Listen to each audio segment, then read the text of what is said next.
Okay. All right. Okay. Hello. Welcome in. Hi, how you doing? Sorry, I was trying to get a bunch of stuff done last minute. Um, Including making sure I'm properly hydrated and snack food. Not snack food, snacks and food. Snacks that's food, whatever. Anyway.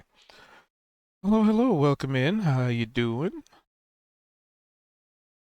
Hope y'all's having a good day, Aruni. Today, more Dungeons and Dragons.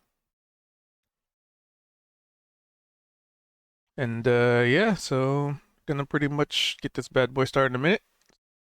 And yeah, with that, sit back, relax, have a snack, like me.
All right, so who wants to recall how you guys potentially died?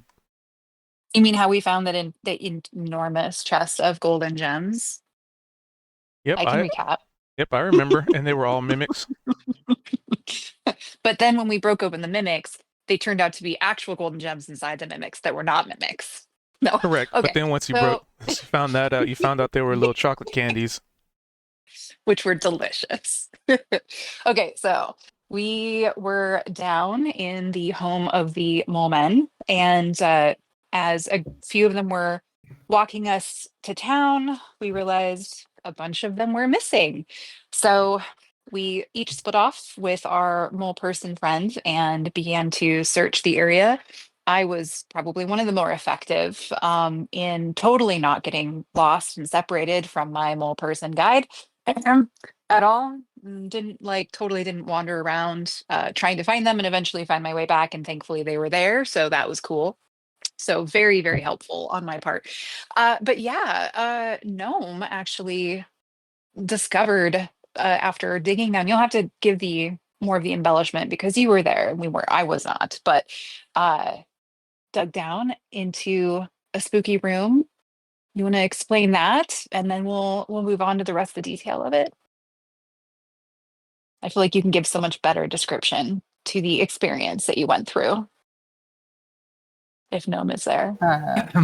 Yep. There he is. There he is. Maybe. Okay. Okay. All right. So everybody split up, right? We got to that part, Mhm. and everybody was doing their own checks, and I got a really good like high check, and it basically was saying, "Oh, there's a body that was like drugged this way, like the evidence. Go this way." It's a big giant arrow that says they went this way in my head. You know what I mean? And then I was like, "All right, but." What if I go back and I tell somebody, and then whatever we're following, that mole person is dead, right? And it's like, man, if only you would have just, went on for like 30 more seconds, one more minute, then you could have prevented something bad from happening. So, the mole guy, I was like, all right, I forgot the signal. I wanted to like go into the thing And then he starts digging, right? And I was like, all right, I guess we'll just He dig. was trying to get him to lie down, but he didn't understand. Yeah. Was I trying to get him to lie down? To see if it was a mole person that was dragged, you were going to mimic dragging him to see if it was the same. Oh, what you yeah. said I while was you were trying to trying. communicate. I was gonna see if his body would line up, and I was gonna drag him after he laid down. Yeah, you're right. And then he starts fucking digging, and so I start digging, and then we get the secret DM messages, right? Basically we dig and we give me 1 second.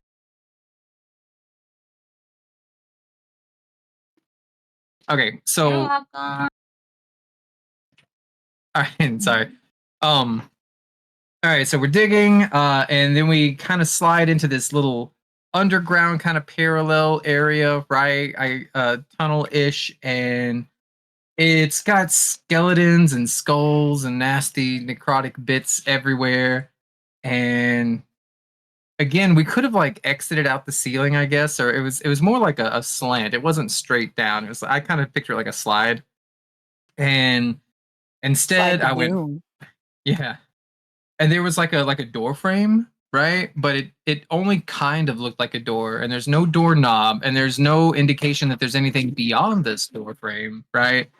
And so I'm like, let's go investigate anyway. And that's when the skeletons started attacking. I had to make dexterity saving throws, but I'm pretty good at those. I'm pretty agile. So it missed me by a lot, right?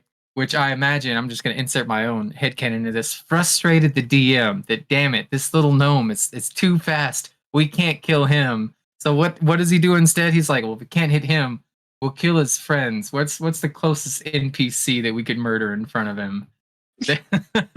Which is exactly what happened. And it was like, all right, now make a save, and this is gonna save the NPC basically. And I couldn't. I'm already out of my luck dice. I was out of inspiration. There wasn't a way for me to save this guy. He got like kind of like Mortal Kombat Scorpion to get over here right through the chest, and then it pulled him into like the doorway ish, I think. And then when he got sucked into the wall of skeletons, a new skull appeared as like a decor item on the walls. And presumably that's the mole person's skull. And I was thinking, did it really peel back his skin and murder him that fast and spit out a skull? Or is it more like, every time somebody enters this doorway, another skull is like represented or something? I don't know. I thought there would be more to the mystery because we haven't really resolved it yet. And then I was like, all right, now we just have to escape. We got Kaido's attention. Kaido dropped off the Goliath. He slid down the slide, and then he started doing all the skeleton stuff and having to dodge bones. And we're trying to crack open this thing that might not even be a door. It might just be a rectangle with nothing behind it. Then everybody showed up, and we had to fight this skeleton monster, and we can see like its full form. Is that about it? Yeah, that sounds about right. And that's when we were going to roll initiative, and we ended the session.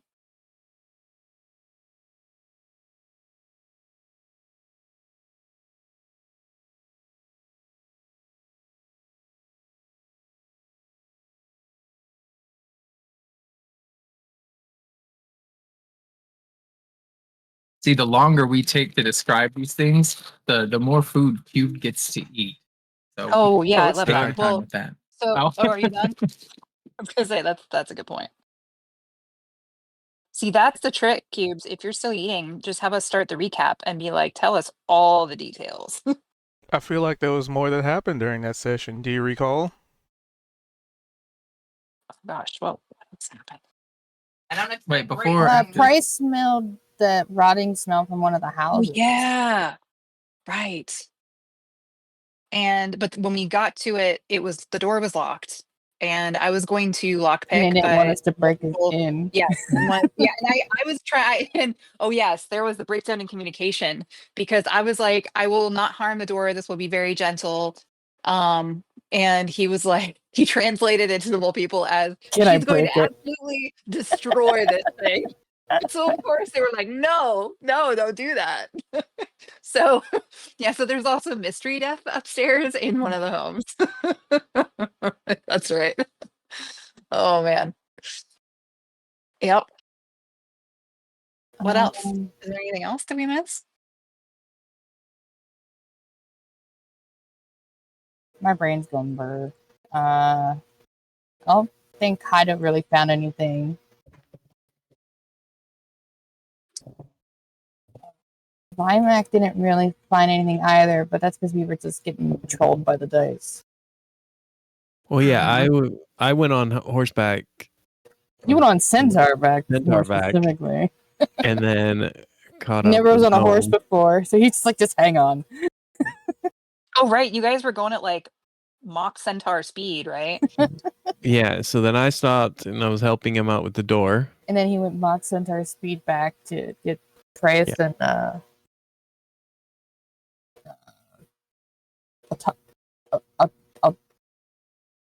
word, Tani. Altani? Brain just would not let me say that word. Oh, that's terrible. After he went and got them, then we went down until we also tried to catch the skull thing, but that didn't work. Oh right. Because once again, we were trolled by the dice. What else did we do? What else did we do? Oh yeah, and also We did try it twice, but when I attacked the door, there was it's psychic damage and did not seem to have any effect. yeah. So it's possible that it's a construct or something or being controlled by something else. The door itself is not actually the intelligent entity that put it in place. Mhm, mhm. I don't know, nitty gritties are we forgetting to kill time. I think that was about it. Oh, and also Cube, do you mind posting? Oh, that was exact. Now there it is. Never mind. He posted it earlier when you asked the first time. It didn't load, which was weird. It Oh. just now popped up. So, yeah. Our internet's not great at the studio. I feel Yeah, I like think there's that like was some it. other tiny things we could mention, but I'm like drawing a blank. You were using message with everybody. Well, not everybody. Oh, yeah. Price, Vimac, and Basically everybody but Gnome. Kaido. Yeah, Gnome had audio everybody out but poor Gnome. what we needed to check out. But now I'm like extra curious about what the heck is in that stinky home. I think I might have to sneak over there after and just open it and find out. But Oh, But if we first we find know- anywhere, maybe it'll be their home and we'll just open it and you won't have to break nothing. well, I've been trying to do my best and sketch out where we've been going with things. Mhm. So, well, I might be maybe that will give me advantage on my survival check to see if I can find it again. But yeah, I think that was about it. I know Kaido and Altani were like, well, more Kaido was picking on Altani like a sibling from time to time. Just giving her a hard time just because It was fantastic. All you right. lost your mole. Like it was dark. I was distracted. Weren't even gone 5 minutes. Just typical, just Oh my god. almost I like love it. sibling rivalry almost. I don't even know Yeah. why. He just started It was- picking on her. That was He wasn't even hilarious. doing it to be mean. It was just No. you lost your fucking mole. Oop. All right. So I we don't think there's have anything else Harry to Creature mention. to attack now. Yep. So roll some initiatives. Where's fucking-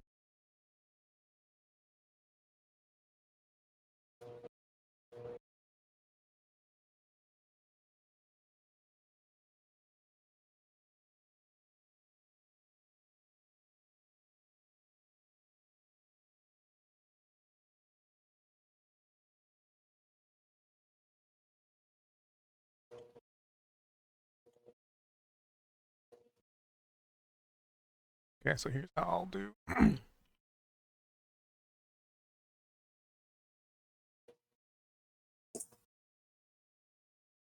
Mm-mm.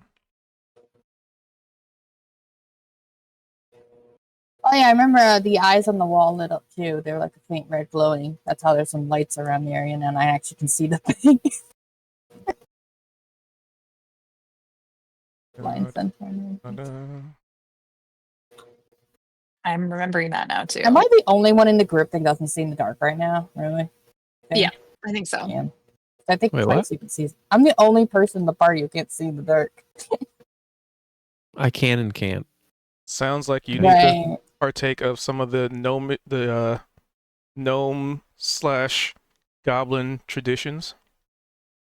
Just stare at Mhm. the fucking sun. Yeah, no thanks. I think that'll make it worse for him. If only there was like some really cool sunglasses we could wear that let us see in the dark. That'd be Mhm. awesome. Yep. Yeah, I wonder. If only. Imagine having access to those and then just keeping them for yourself and then leaving the campaign. And Oh, trying to no. steal your table that gives you all your food. It's a good thing nobody like that's here. That would be Right? rude. Oh, not anymore. They left. They'll be back. Okay. So this thing came out of the wall, right? Yep. So you pretty much saw just bones forming and extending from the wall until a pile of bones formed at the base of the wall, and this delightful creature crawled out of it. Well, kind of go barbar on it. Guess we're gonna use that. It's not something I toggle still. Right? That's just a button.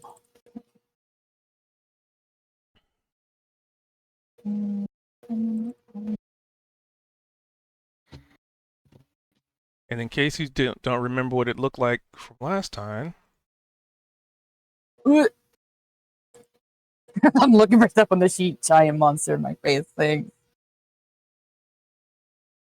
Do I have a different for each thing now? It doesn't give me anything.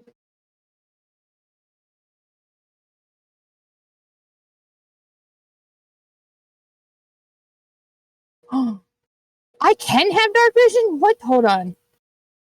I'm clicking this so I can read all of it. Hold on.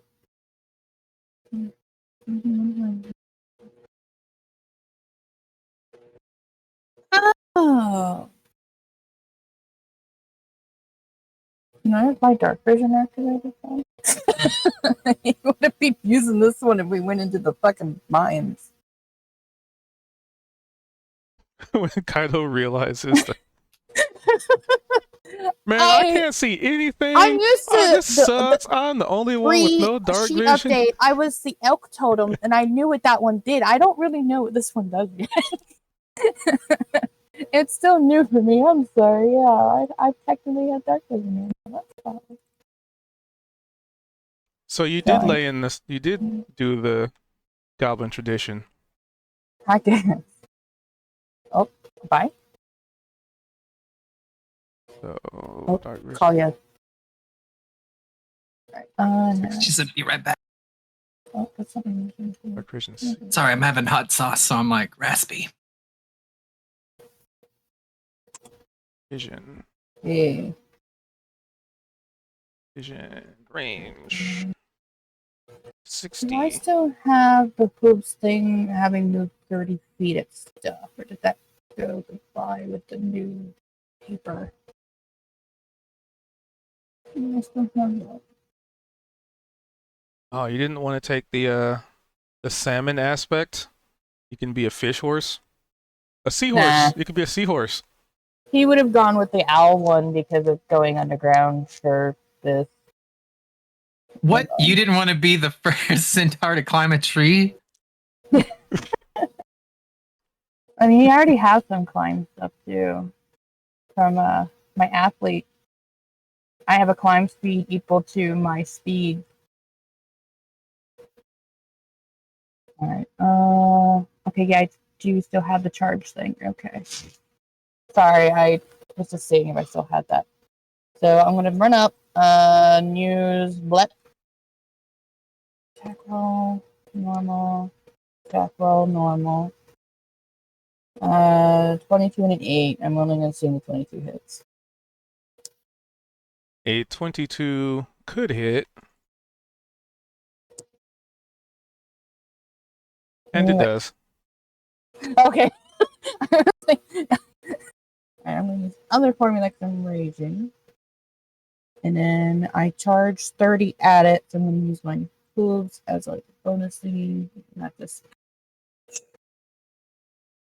whole one actually on those things. Dice.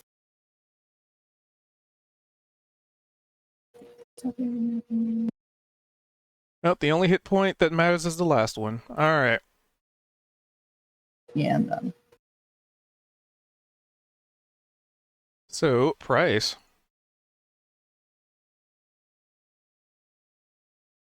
Let's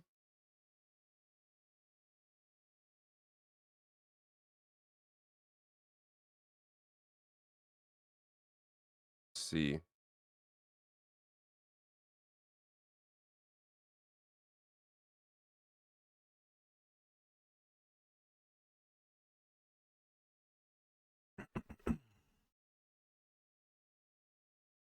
We'll cast Frostbite. It's a DC 15 con save. And say. Oh, they're pretty good at Constitution. You have resistances. Okay. Do, do, do, do, do, do, do.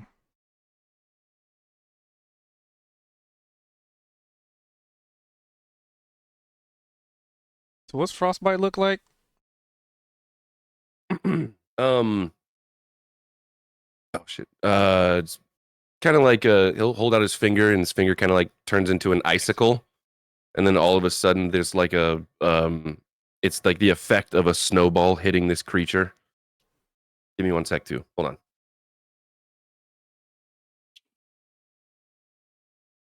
Welcome back. And that'll be my turn. Alright.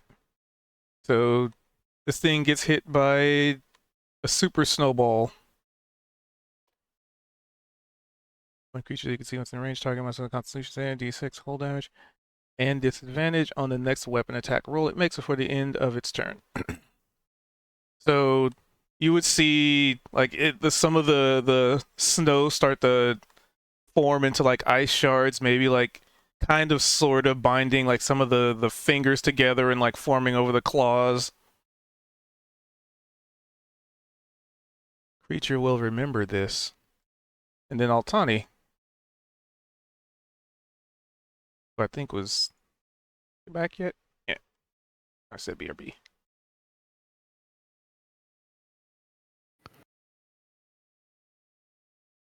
Sorry. I had to go check the door. Yeah, that'll be my turn. Alright. And I think Altani had to step away. I was reading Frostbite, and it kind of reads weird. It says you must make a con saving throw, and on a failed save, oh, if you succeed, you don't take any damage. Okay, I was reading it wrong.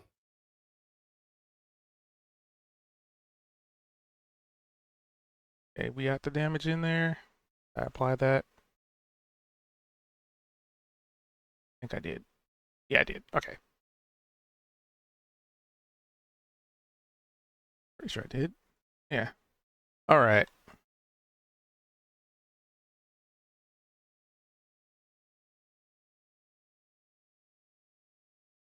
So we're gonna have it go, and hopefully Altani will be back by the end of the round.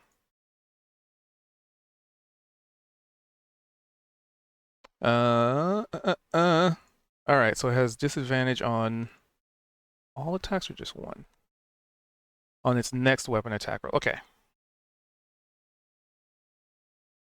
So this creature hisses and scowls, and its sharp almost scorpion-like tail whips back and forth, expectantly prepared to murder.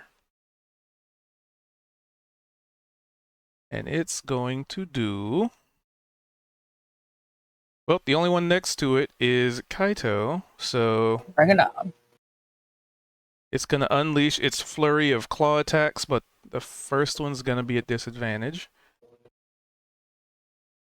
On Sting. So this one, disadvantage. That one will miss. And as it's swiping at you, like you'd see the ice shards that were kind of binding its hands and arms. You know, the sheer amount of force is enough to shake it off. And so this one's going to be a normal attack now. That'll hit. And then it bites into your skin. Experience 2, hopefully. That'll miss. And That was another- damage. Oh. Okay. And I then knew that. it's going to use its big old pokey tail, try and stab you. That'll hit. Or Ouch. half of that, because you're rage. And then you also have to make a Constitution saving throw. Hold on. I was doing math for how much damage I was taking. Constitution. save. Oh no! Failed.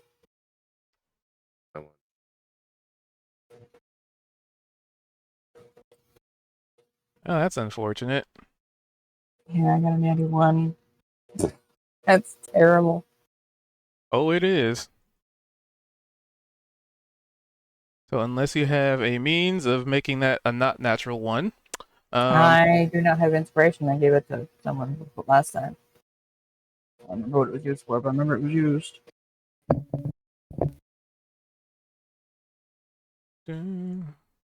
poison condition. Oh wait, what was that? What's up?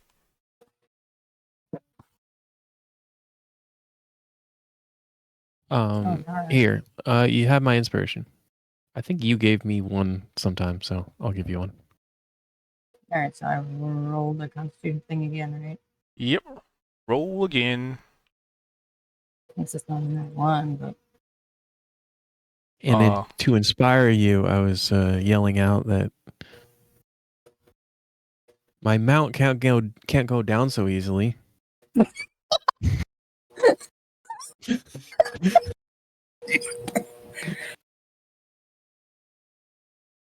he'd probably like, I'm not your mount, but fine. Unfortunately, that's not enough, Oh. but at least it's not a natural one. So you feel as this thing stabs into you that you're just Yeah. immediately like something just feels wrong. And for the poison condition, let me double check with if they've changed it at all. A creature has disadvantage on attack rolls and ability checks. Okay. Oh shit. So it's almost like you get this like weird like sensation, maybe like vertigo, where everything is just I get Wibbly vertigo almost wobbly. every time I stand up in real life, so I completely understand what you want me to do. all right. So that was its turn. That's the end of the round effect. Bye, Mac. Okay, so And let's see. you guys might see I'm some of going the to- skull's eyes glowing a little bit more and flickering.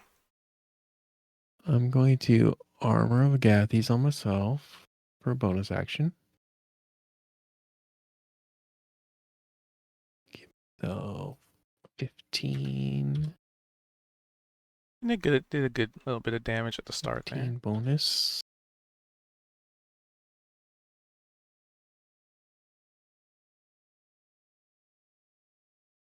Why won't my bonus health go up? Do I have to?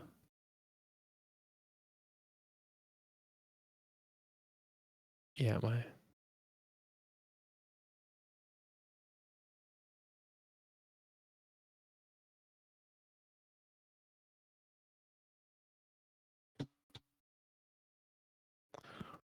Well, my bonus health won't go up, but it goes up by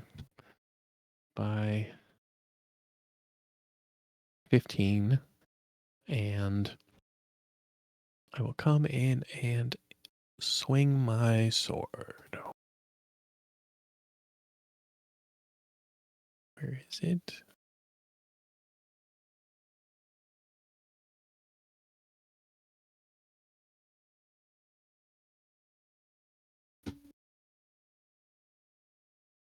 Shving. Shving. 15 enough. So you go to swing at it, and your sword, it deflects it with its long tail. Ching. So it takes 3 damage. And that's on a miss, right? and- Yeah. Okay. And then my thirsting blade or whatever. Thirsting blade I'll move this over here so I can for another 3 damage. -3. Oh, and my imp disappeared from the screen. But my imp will move to opposite side of me and take the help action. I think you deleted the M token. Oh. It will go over here and just help.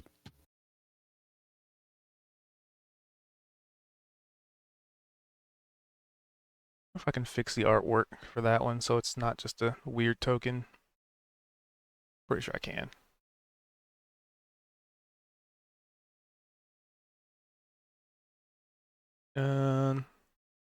Do you have?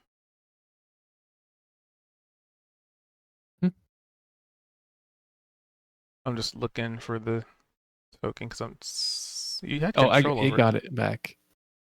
Okay, I didn't see it get put back yet. At least not on my end. But as long as you have the token, you could put it there. Yep. Gnome. All right. So, what kind of check do I need if I get a running start and I want to power slide through Kaido's centaur legs?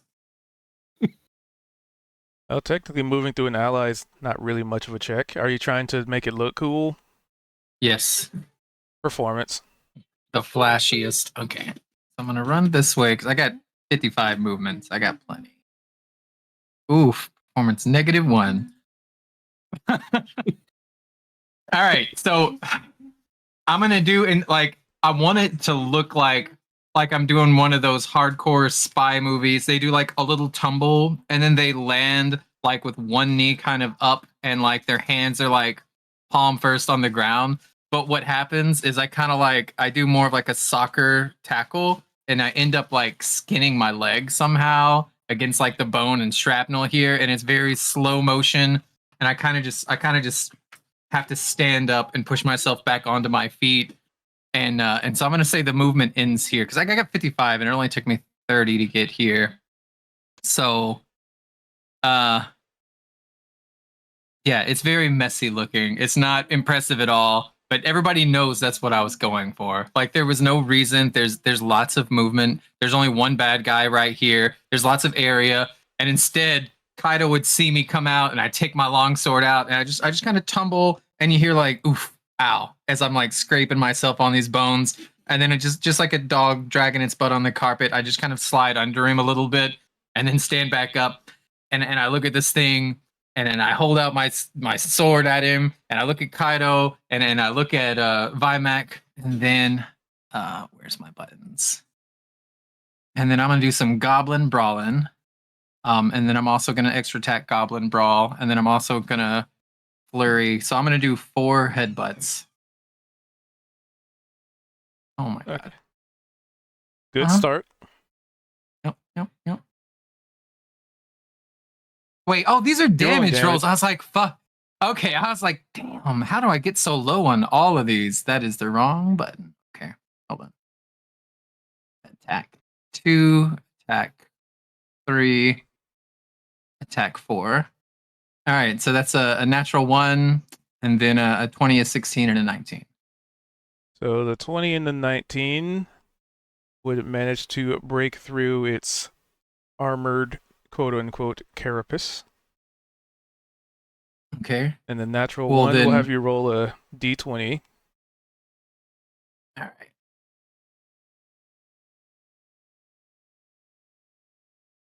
$14. All right. So that one just normally misses.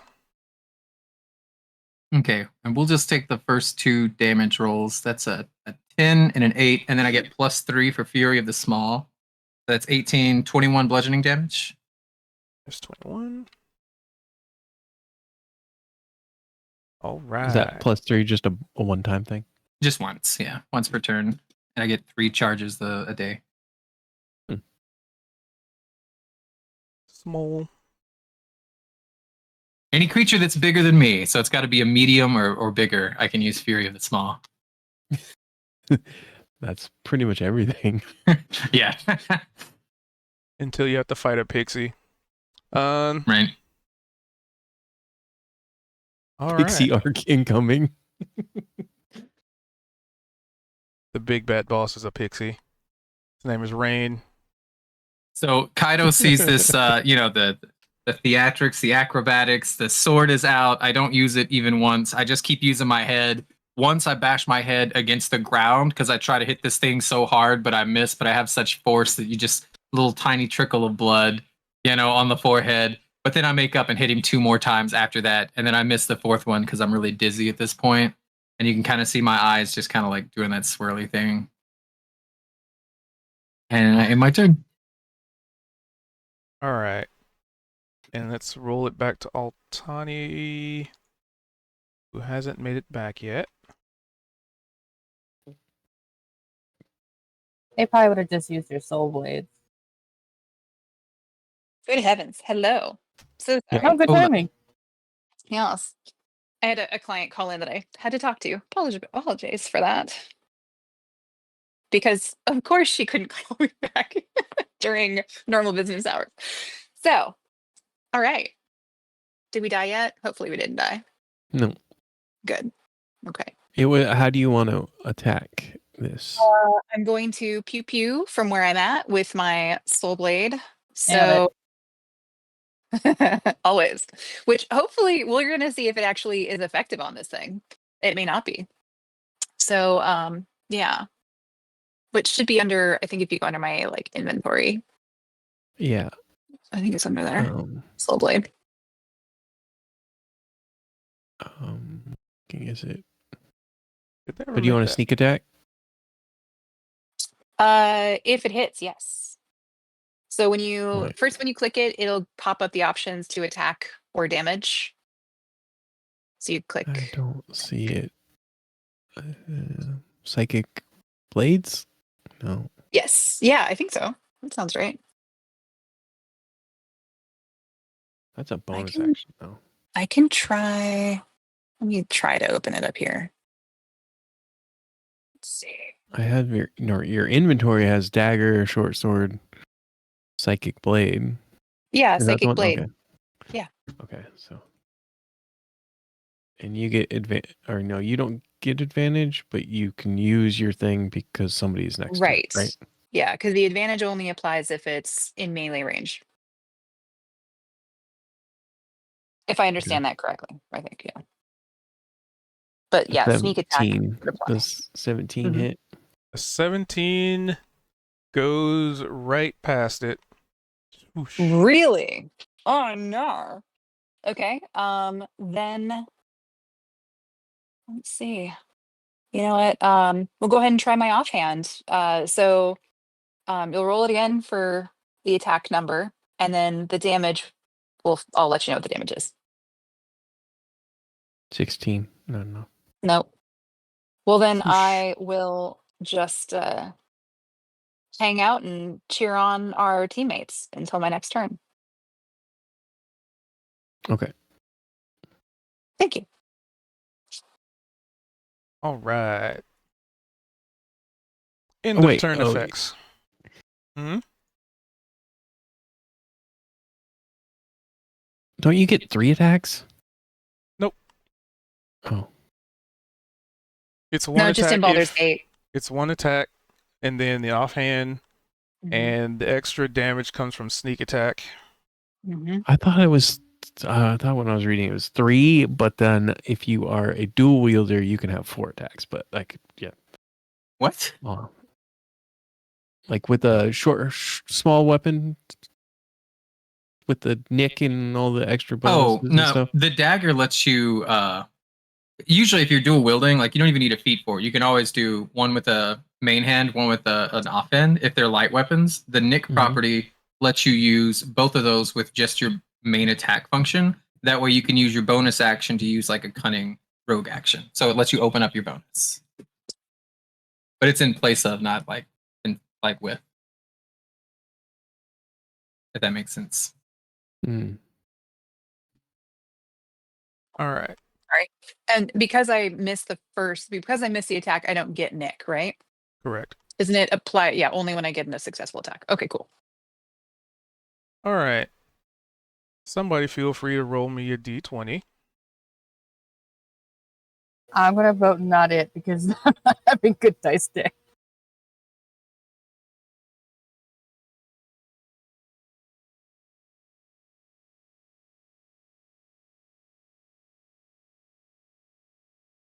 $16. 16. Okay. Gotta do some math here. So 16 is gonna be of my pool. Okay. Okay. So on a 16, something happens.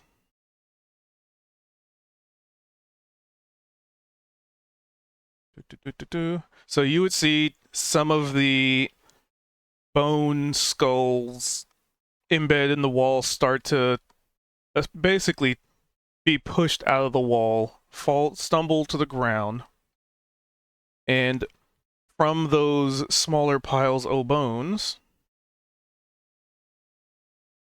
you would see other creatures start to emerge. And on a 16,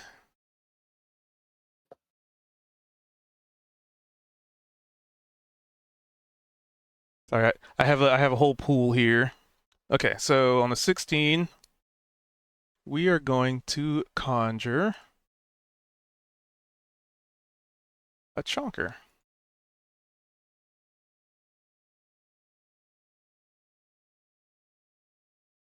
Is that a chonker like my cat? Or am I mishearing that? A chonker What is- skeleton.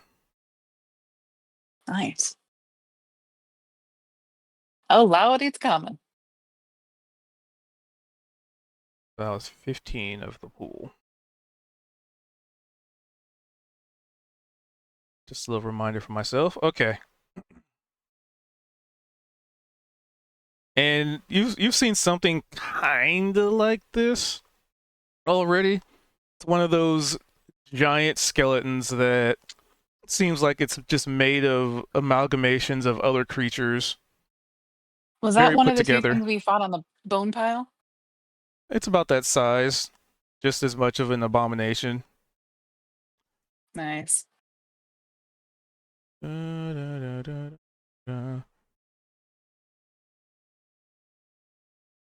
But it only does this at the end of the turn, which now we get to roll its initiative. All right. So that brings us to Kaito, who is poisoned. Yeah. What does other than disadvantage? Do I get take damage at the beginning or at the end of my turn or something? Or I Nope. You Okay. just just you have just have disadvantage. disadvantage, and at the end of the turn, you can repeat the roll. Okay. Well, at this point, probably gnome in Vimac, I think that is it, would probably notice that kind of seems to be having trouble even just standing at the moment. He's got 4 legs, and that's probably why he's the only reason why he's still up, because he's got a proper stance going on. But despite feeling like shit, he knows that he can't just stand here, so he's gonna commit to whack. Is there anything here that I don't see that I can move over here to? My familiar is invisible, but it's flying. So All right, so I can stand there and not. Yeah. Okay. Now I know I have disadvantage. This would technically make it a normal roll for me, right? Yep.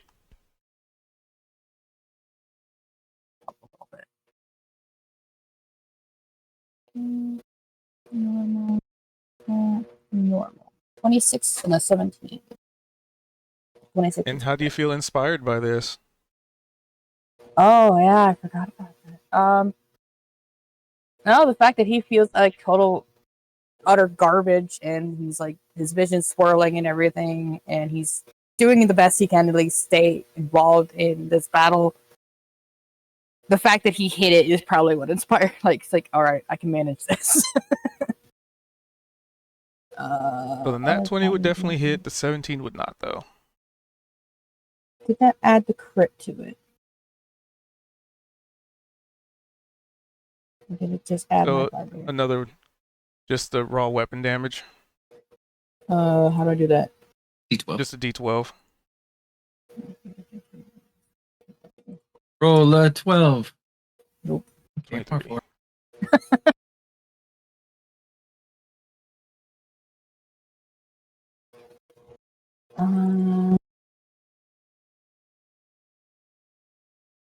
He'll also like tell the other, like, shout out, like, don't get stung by it. It doesn't. Something's not right. And then it'll end my turn. So then you roll for another Constitution Oh. save, which is interesting. They made that change 15. because it used to be you're just poisoned for a minute, deal with it. Now it's you get to save at the end of every round.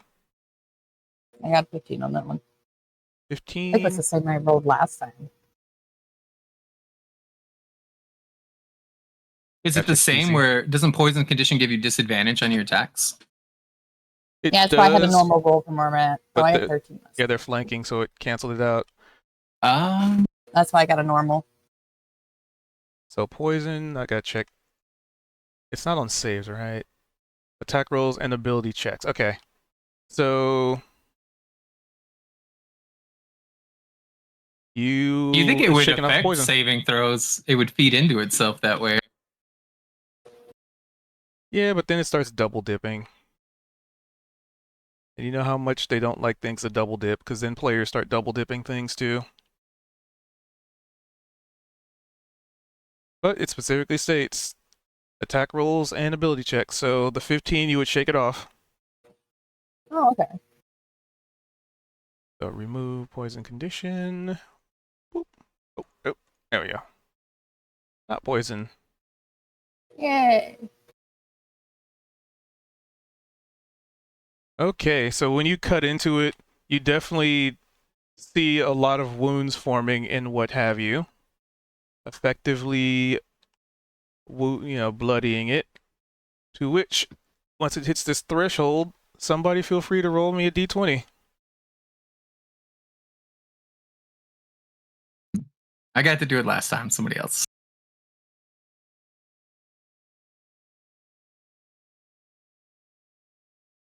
Oh, 20. Would that technically have been enough?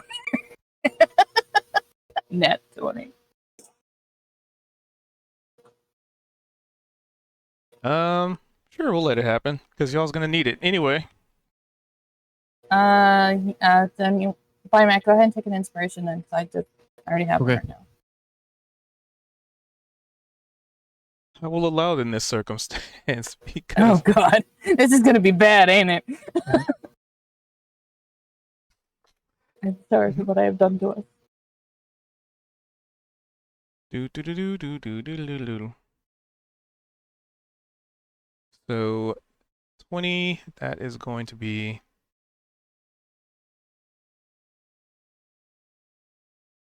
Do do do do do do. Oof. Okay. Yep, that's gonna be an oof. All right. So when you like you notice like once you cut into it and it a good chunk of it just gets just sliced off. Let's say you like cut one of the wings off just entirely. Not that it really was using them, but once you do this, you kind of see the walls glow and flicker. And we're gonna dump the rest of my pool to summon a friend. Another friend? How many friends does this thing have? Oh god. What is that? It's massive. What the hell is it? So that's gonna take up Okay, this is get on. plus. Okay. So that's that. That did that. Join the fray. Big skilly mans.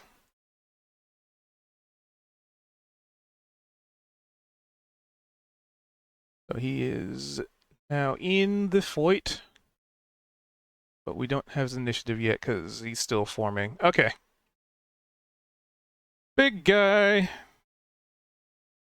Thunk. Thunk. Thunk. It just shambles over to Vimac.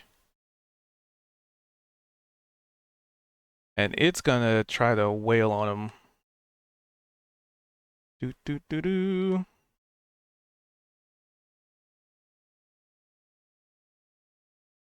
Two. With a couple of claw attacks. At advantage because he is flanked. Boop. Boop. I'm confident both of those hit Vimac. Yep. Let's see. And you said you had Armor of Agathis up, right? Yeah. So it cuts into you for 21 damage across two claw attacks. Okay. How and much does it will take? take 30 damage back. 30.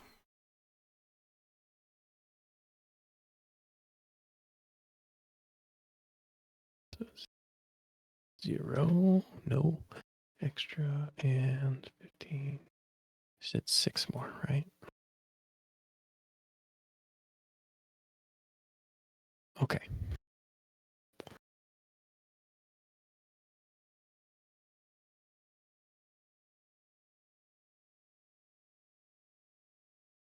And that's all it could do. So Price, as you were, focusing on this smirking like creature, you saw just bones start to spill out of the wall like somebody pouring a tap. And they form into these skeletal creatures, and there's one particularly large and menacing one effectively behind you. But it seems like it's still forming, but you can see like it gives you a very good idea of how big it's going to be because you see its head and then like the torso is still kind of coming out of the ground. So you could tell like when it's fully formed, it's gonna be a chonker.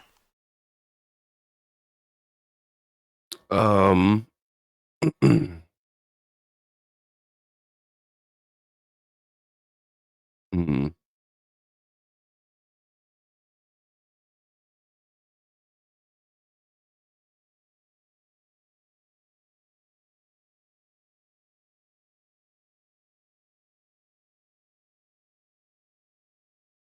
Okay.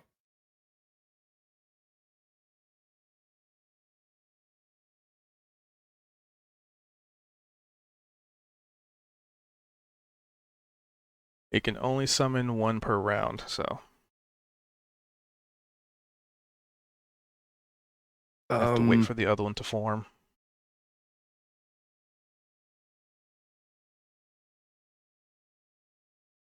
A limitation I added, so it doesn't Did I miss become. my initiative? too much. Is it me yet? It's price right now. Oh, perfect. You're coming up right after. Awesome. Thank you.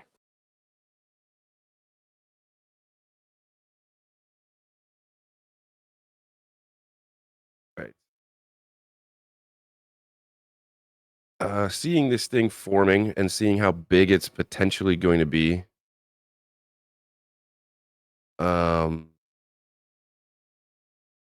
Bryce is going to cast Erupting Earth.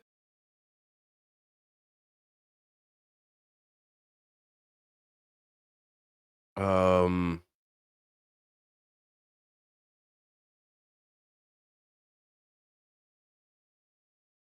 hmm.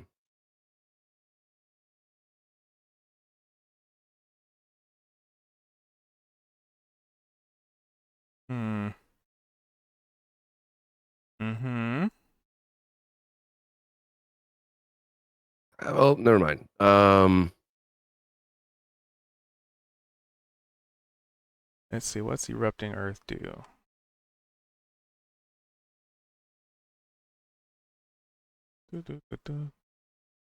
Let's see if that's changed. Search for spells.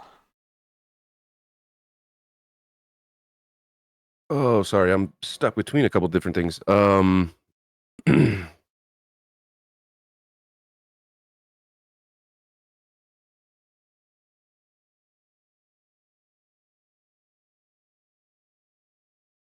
That would be good.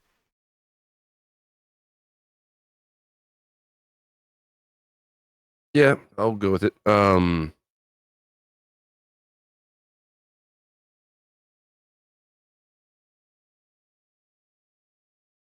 All right.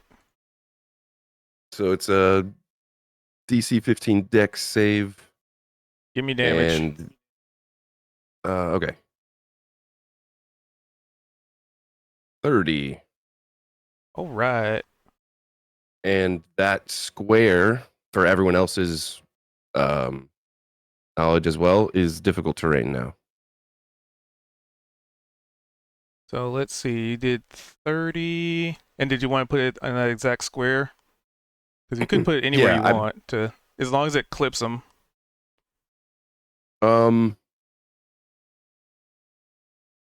Yeah, I mean, okay.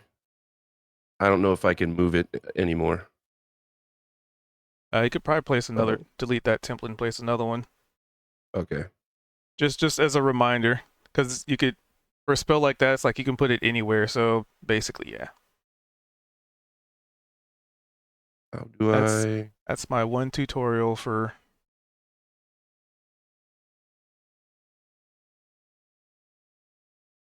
I?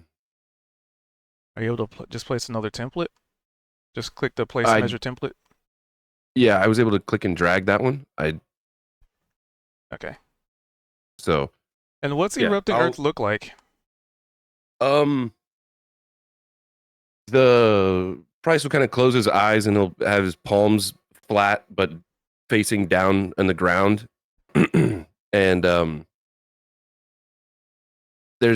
you'll almost kind of like hear cracks and maybe some rumbling, some tremors, and the ground here in this 20 by 20 square is going to start like cracking and quaking a little bit. The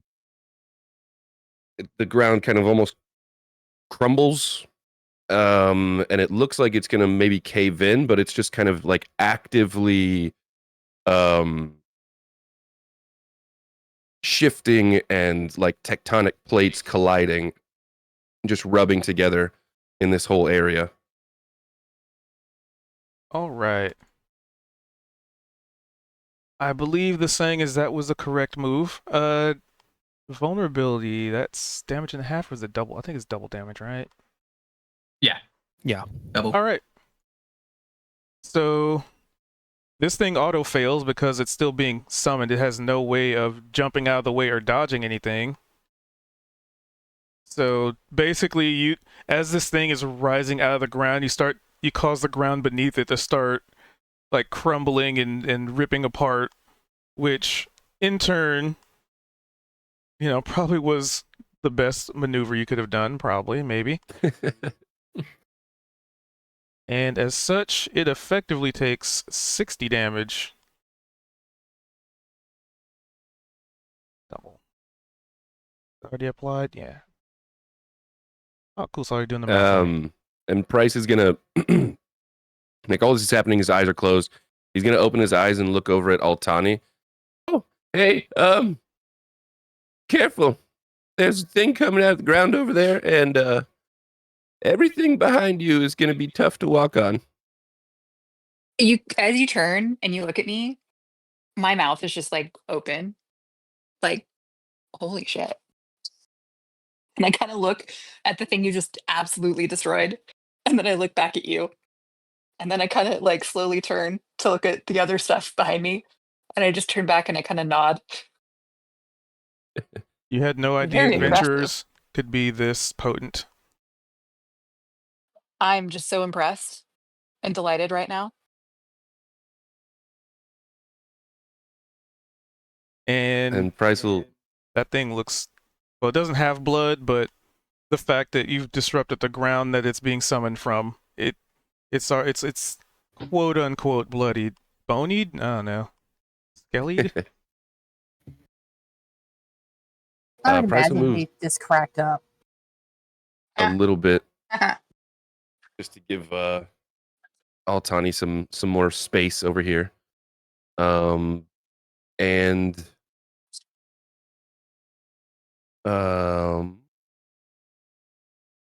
yeah, as far as action economy, I think that's all I can do, so that'll be my turn. All right. Altani. Hi. Well, you guys are gonna just see me and take a breath, like pull my hand like up in front of my face and then like draw it down. Like, I'm like centering myself. Like, I got this. Can't let the druid show me up completely. So I'm gonna turn to, let's see. So of the ones on here, I would like to move kind of west so that I'm in the same horizontal position, but kind of lined up behind Price. If you would assist me, please. Bye, Mac. 15. So 15 feet to the left. Yes, please.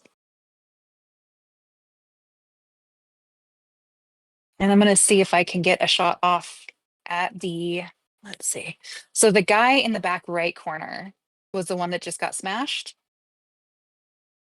Yep, he's not even an effective combatant yet. Okay. So then I will go after the Sonker that's trying to pinch or attack Vimek with my Soul Blade. And I'm feeling pretty lucky about it. Feeling very encouraged at the success of my teammates. Again, not have all of his hit points to start. All right.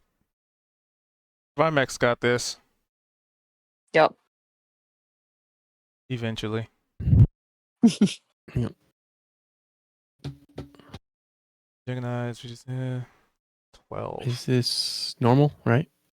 Yep. No. Oh, no. Yep. Advantage. Because Yes, because of the lucky dice. That was sometimes advantage. fate just says do it anyway. Oh. What? Wow. You have inspiration. Yeah, let's use that.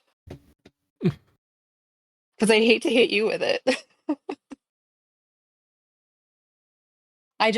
I'm feeling inspired, especially at seeing the recent success of Price, and I am not allowing myself to fail.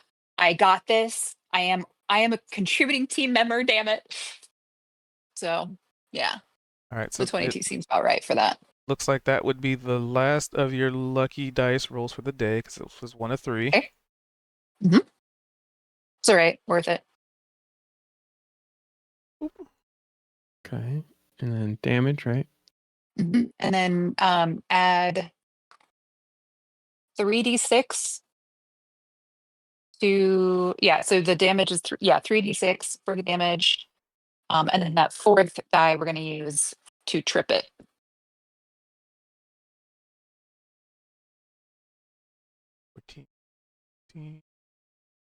Oh, in the trip. 19. Does that?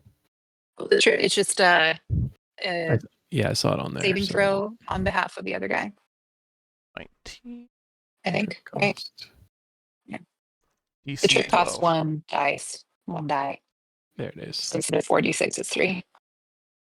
And it used up one of these. Mhm. And your lucky was used up. Okay, good.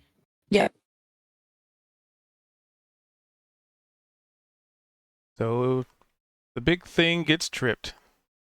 Nice. Also, Q, Yes.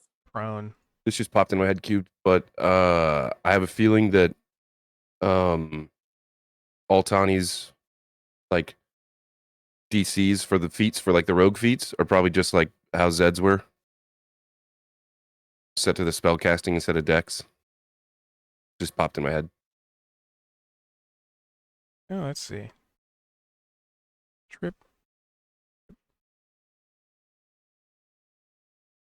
Basically, Altani, your DC should be higher. What would it be For, like? Dex. 8 plus your It's 8 plus your proficiency plus dex? dex and proficiency, yeah. But I guess it default because it's a saving throw. It defaults it to spell casting. Mm, Action type saving. Ability modifier fixed it. default. So, yeah, I just went in here. Saved it. That means the poisons Dexterity, right? also Yeah, we ran into that yesterday. spell casting should be. And I saw it on It's yours. like I was 11 plus your dex mod. yeah, pretty much. So it's now 14 instead of 12. perfect. And the poison, which should be Dex also. Oh, Yeah, all of your cunning action goes off of dex, Dex. Okay. or your cunning Dex. strikes rather. The other one that's weird because you would be making the saving throw, but it still has it tied to it is evasion. If you link evasion, it has a button that you could click Oh, for wait. doing a saving throw, but it's also So wrong. when it go into the feature attack, there's ability modifier. That one was default. That one goes to dexterity. It's at there's the very also saving- bottom. Oh, the Constitution one. Yeah, Saving if throw, you dex. if you're in details and go down to the bottom, it defaults it to spell casting. Which for rogues it should be Dex. So I'm just editing those. Yeah, Okay. it's an easy change. But the ability modifier would be default then. Well, I've Yeah, already everything else would changed stay them. the same. Withdraw. Withdraw doesn't have any saves, right? Flat. Okay.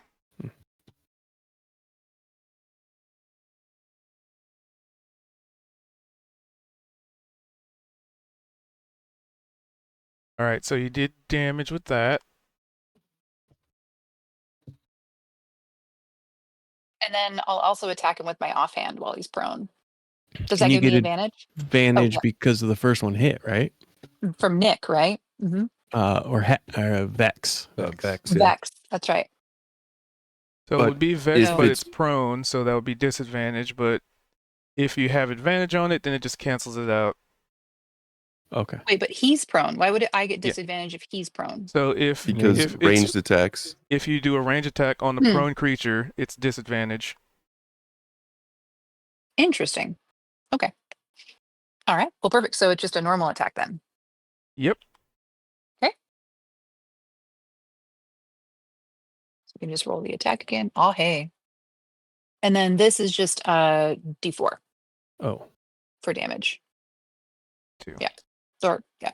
Wait. Oh, yeah. It would just be without my modifier. So what was that, like 2 points? is it still D6 or D4? D4 for the offhand. I rolled that one. Okay. Unless did that change in the new rules? Is the offhand the same now, or is it still the It's still with the no D4? modifier. Okay. No, but but it's D4, right? Yes.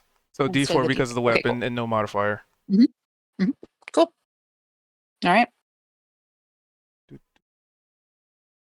All right, this And guy that's gets to my go. turn.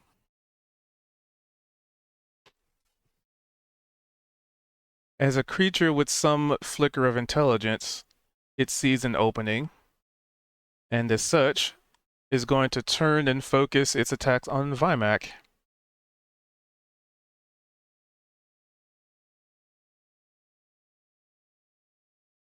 You know what? It's gonna try and murder the shit out of him.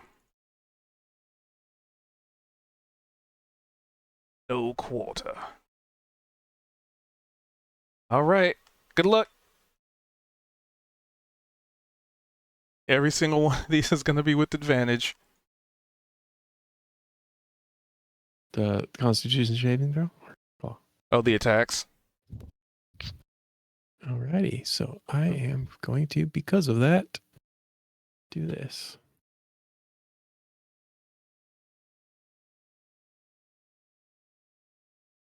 So you do that on the first one or the second one?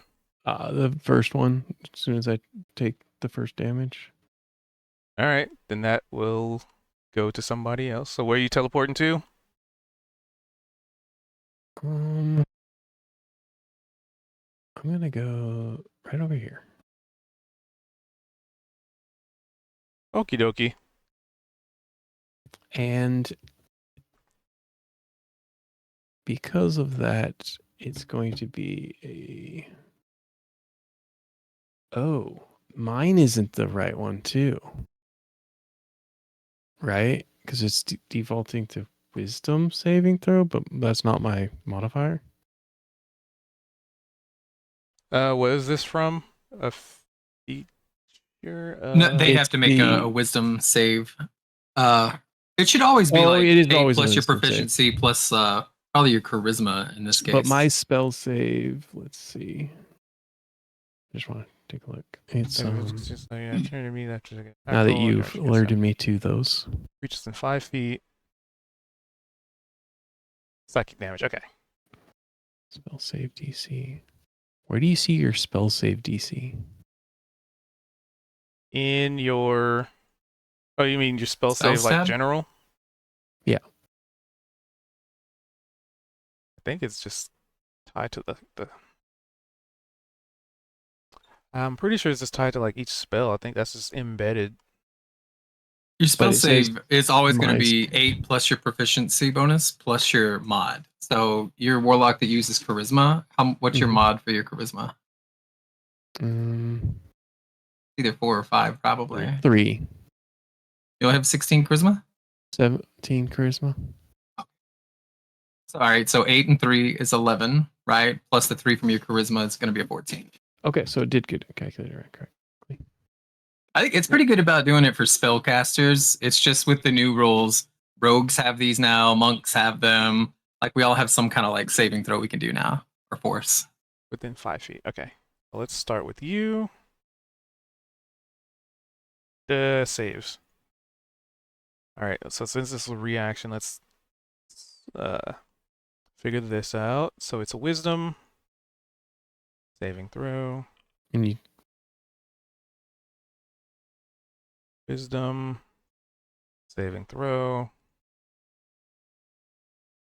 That one.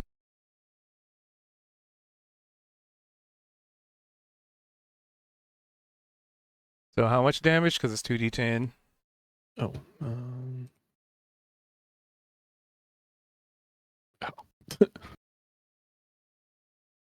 Works for me. All right. So let's see here. Let's see. We're gonna have Kaito or Gnome roll me a I d20, still take the damage on the first attack. I rolled Yeah. the last one, not it. and if you roll high, it's Kaito, and if you roll low, it's Gnome. And then you want Sorry, damage. Kaito. That seems appropriate. To be fair, if it hit me, I'm pretty sure I was dead. Luck of the dice. All right, Kaito. So this thing swung once, it Vimac, and then he just teleported away, and it just redirects its attack. What's The the roll for Kaido. it? which it wouldn't be with advantage, but the first roll was a natural 20. So, let's solve for X. I thought the first roll was a 18 from him. The That was on 26 Vimac. Oh, okay. So the next one is the one where he teleported away. Okay. Yep, because Yeah. that's why I asked specifically, did you teleport after the first one or the second one? All right. So that 11 is my damage, or is Ye- it 12? The critical 11. hit damage was worse or less than the normal one. So I take half of 11, right? Yep, round it down. And then the tail attack. Actually, hold on.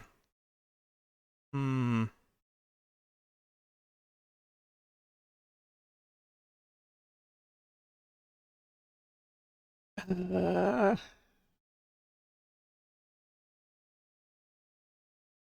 guess we'll use it now. I was trying to hold it till later. Okay. So this guy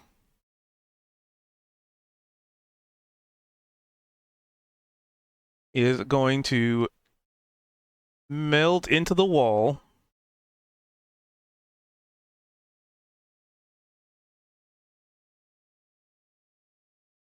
Hold on, I gotta do something here. Sorry, I gotta do some math now. Please hold, hold, hold, mathing.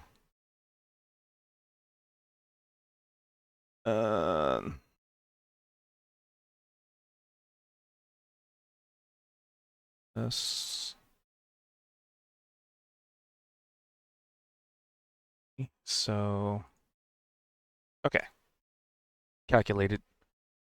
So you see this guy essentially just meld into the wall, like a bunch of bones reach out and pull it into the wall, and it just melts in, almost like when you see Price like meld into stone. It has that very similar just merge, like it's liquid to this thing.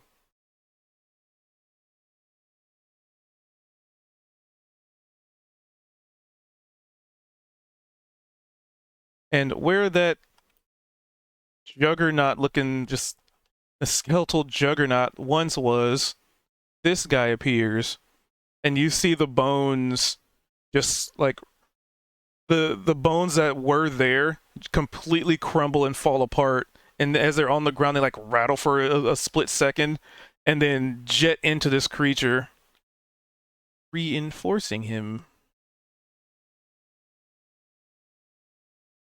So that one's gone. Armored with the fallen souls of its brethren. It's pretty spooky. And it has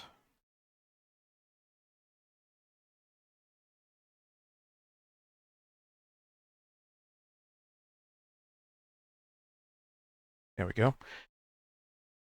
There we go. Properly updated. And this thing looks like it is fresher than ever, and then some, because you see like some of the bones that didn't merge into this thing's body. Just there's a few of them. It's not a hell of a lot, but you see like other bones just seem like it's almost like reinforced certain parts of its body. It is in a better condition than when you first started fighting it.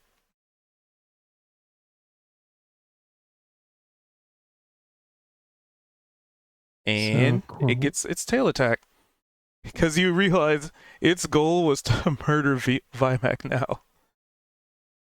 It wants him dead. It's coming for him now.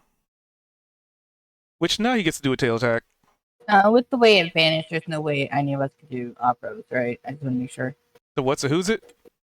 Opportunities from it moving, or did it like vanish the way we can't do that? I did not understand. It used an ability, so Okay. it was basically, in a sense, it was forced movement, because the bones reached out and grabbed him and pulled him in. Okay. All right. 18 Does it? does.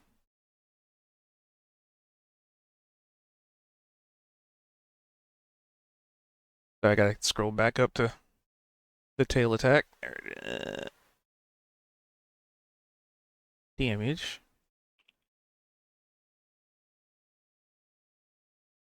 Hey, I guess he's making up for some of that lack of a crit damage. So stab, stab, stab. But you also had Armor of Agathis, right? Nope. Oh, it only goes off once? I thought it was. I didn't get my turn again, so Oh. So 34 as it stabs the shit out of you with its tail. okay. I am 0. Kapla. Why didn't you get your turn? It hasn't come around He yet, goes after this. Oh, which is now your turn. So you are poisoned, wait, but wait, that's wait, not wait. going to affect your death Oh, wait, saving wait, throw. wait. What? Waiting. How do Isn't it per round? Not- so lucky? You can, in order to use lucky, you have to, when you do a D20 test, you spend the luck point before you do the test, right? But the disadvantage one, how does that work? When a creature rolls a d20 for an attack roll against you, you can spend a luck point to impose disadvantage on that roll. Do you have to spend it, like, is it like the advantage one where you have to spend it before, or can you do it after? Is it like, so if they roll an attack, do they have to declare they're doing an attack on you so you can use your luck die preemptively, or can you use it reactively? That's what I guess I'm saying. I think it works the same way as the advantage one, where if you know they're coming to attack you, you impose disadvantage before they roll. Okay, so we need to like give time to determine if we want to use it or not, right? But how do you? I mean that. I'll just pose this. How do you know something's going to attack you? Like how can you reliably use that as a resource? If you know you're going to try to an attack or attempt an attack, using it preemptively makes sense there. But like if I know Cubed wouldn't do this, but if Vimax standing there and Kaito standing next to him, and Vimax says, well, one of the two of us is going to get hit. I don't want to get hit, so I'm going to use my luck die. What's to say that the DM just, instead of hitting Vimac to make use of that, just hits Kaito instead? Or just does something else? Like, it's hard to know that you're getting attacked. Yeah, that's well, but I know that. wouldn't it be when he's announcing this one's going to attack Vimac? Like at that point, I think that's what Vimac was saying is once somebody is being identified as going to be attacked, Yeah, Q that makes sense. a I can see moment that. to Plus, it wouldn't be you're spent if feel- they are you attacked feeling Kaito, lucky? right? Are you feeling lucky, punk? You know, something to Yeah. give us a chance to decide if we That want to makes use sense. that before the Yeah. damage is rolled. Because it Or also before says the the attack hit- roll has to be against you, right? So if you're like, Oh, I'm yeah. going to impose, disadvantage, I guess that could be used tactically to be like, oh, well, then I'm not going to hit this person. I'm going to hit Kaido instead. And then you And get to then keep your they'll- luck die because Okay. it didn't attack you, so you didn't get spent. Yeah, it's because Right. I know they did change the ruling on how you can use the luck die in your favor for advantage. Yeah. You have to do it before you do the roll. You can't do it after. So I Yeah, didn't know they about nerfed the it. other one too, because it almost makes it so you have to have like almost a break in there to be like, oh, the attack's coming. Oh, I gotta use my luck die. So Yeah, it used to be worded differently where it'd be like, when a creature rolls a d20 attack roll against you, you can use your luck die to make it re-roll the results of whatever. Now it just says you can spend a luck point to impose disadvantage. Let's see. So as far as the current ruling, because I checked, and it's like, can you use a lucky in the 2024 as a reaction? And it comes up as no. The 2024 lucky feat does not allow you to use it as a reaction, but it does allow you to spend a luck point Yeah. to impose disadvantage on a creature's attack roll against you before they roll the die. and then they say here's the breakdown and then how it works. You have to can declare spend your one luck intention point. to spend. Mhm. Yeah, the feat does Before not the dice. specify that you can use it as a reaction, meaning you can't wait until after the roll to use it. Mhm. So then you are going to have to give us opportunity to use our luck die before the attacks, right? I mean, I also just kind of say, and that's the thing which is kind of interesting that they kind of sort of did this, because in the previous edition they were trying to limit turn breaking stuff, like you just use so and so as an instant thing that, you know, it's like this thing happens, like wait, nope, hold on, back it up. But they then turned around and added a lot more of that stuff in the 24 edition, which is kind of funny. But I mean, I'm usually pretty lax about it because I'm also trying to, you know, get combat rolling as well. So if it's like it hits you and then you say, well, I use my I want to impose disadvantage, and I'm usually pretty lax about that. Because I also know, you know, sometimes you gotta figure out if you want to use the thing. So typically, if it's still within like a certain amount of time, I go, okay, sure, we could do that. So, like I said, I'm pretty lax about it. The rules say no, you can't. But if you want combat to go quickly, it's one of those give or take as a DM decision. So the question is, do you want to use your luck die on this sting attack? Oh no, I just I didn't use it when it was supposed to, but like I also forgot I was just looking through my stuff and I noticed that, but I just want to make sure we have to declare them before. So I might need a little time to determine if I want to or not, but yeah. Yeah, and that's what I'm saying. Like I'm pretty lax about it. So if you know, if I'm like starting to No. roll the dice and you're just like, actually I have luck and I use that, you know, as long as it's not like Okay. 2 or 3 turns down the line and be like, oh yeah, by the way, then I'm chill with it. All right. So I just roll a death saving throw, right? Yes. On my turn. Do you feel lucky? I mean, you passed that one. About got excited because of the green color, and I almost said something, and then I had to relook at it and go, nope, just an 11. It's like, Yeah. actually, Vimac wakes back up and fights this thing. That is one. And is that my success. turn? Yep, because the death save happens at Yeah. the effectively end of your turn.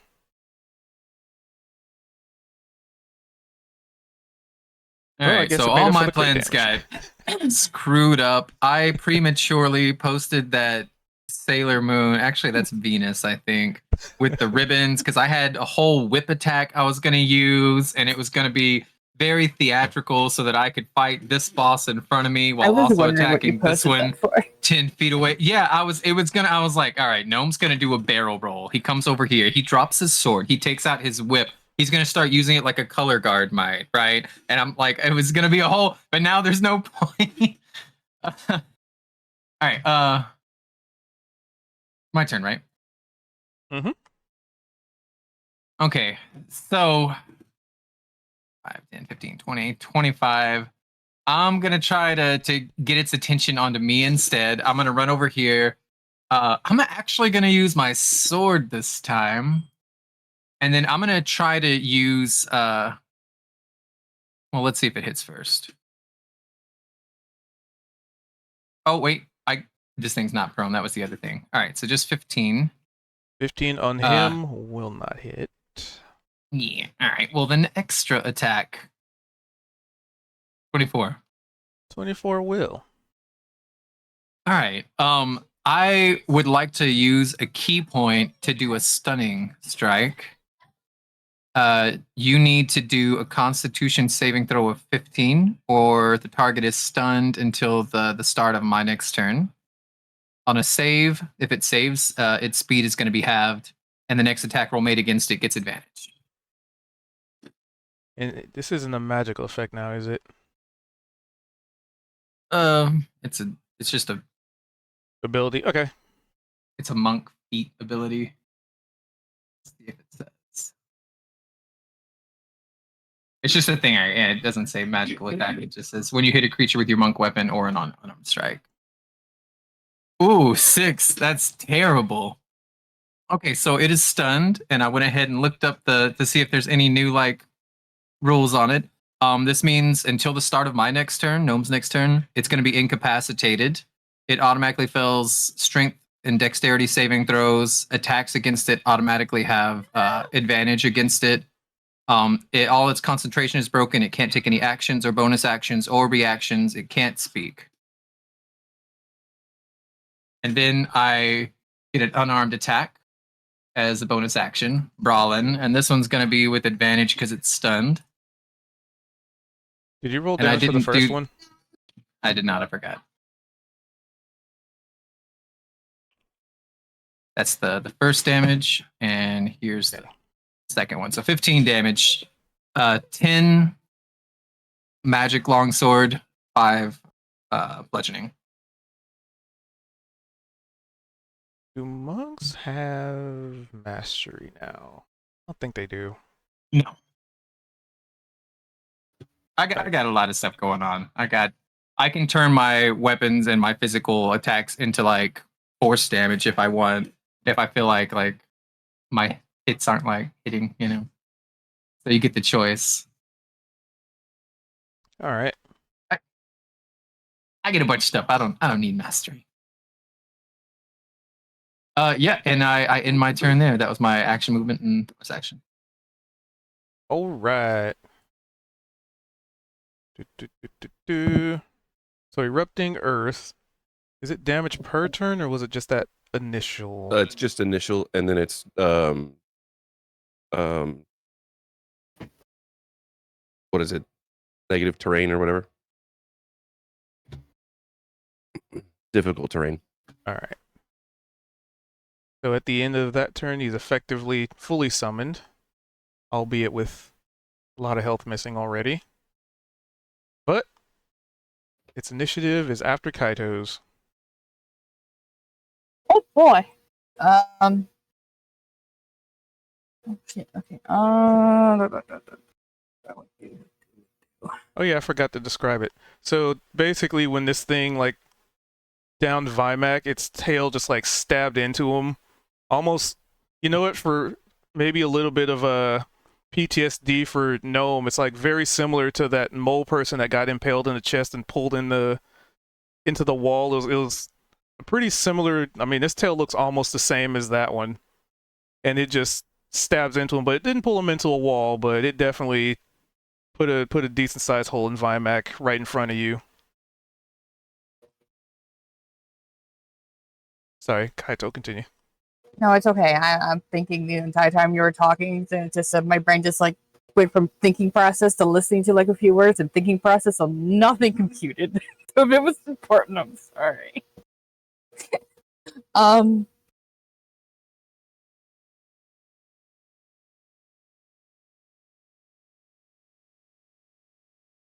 This is knowledge from Baldur's Gate, so I don't know if it's actually a D&D thing. Is there such thing as a help action to get somebody onto their feet?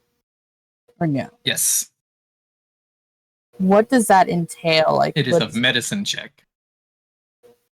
Okay.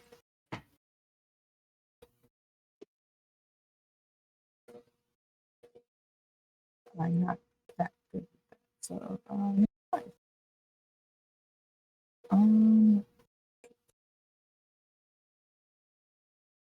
so one hand, Kaido would try to get him up, but on the other hand, he doesn't have anything that he knows that'll work, because as far as he knows, he only has restoration.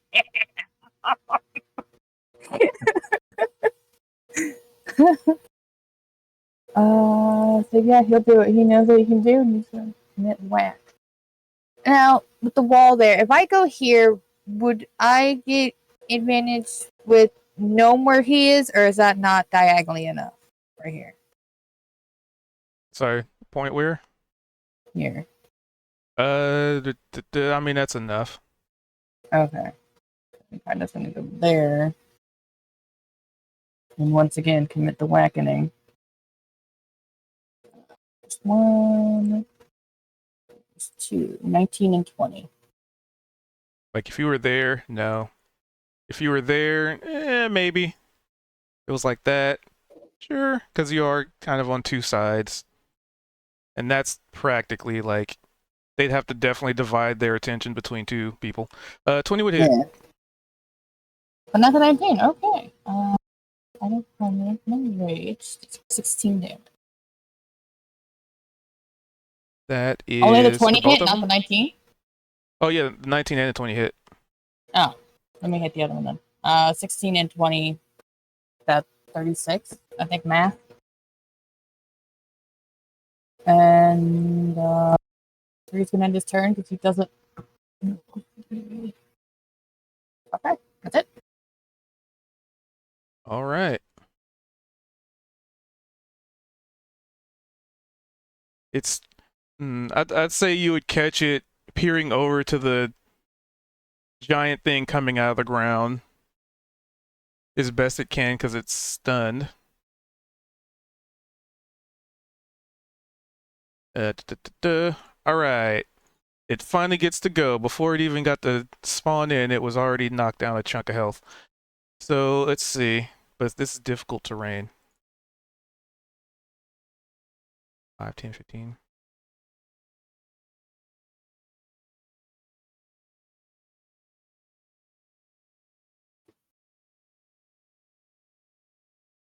So it would have to double move just to get there. Okay.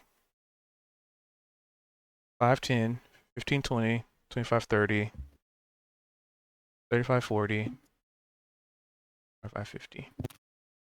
So you see this thing start to just shamble up behind you, Gnome, and you are this tiny, you're just a tiny little guy.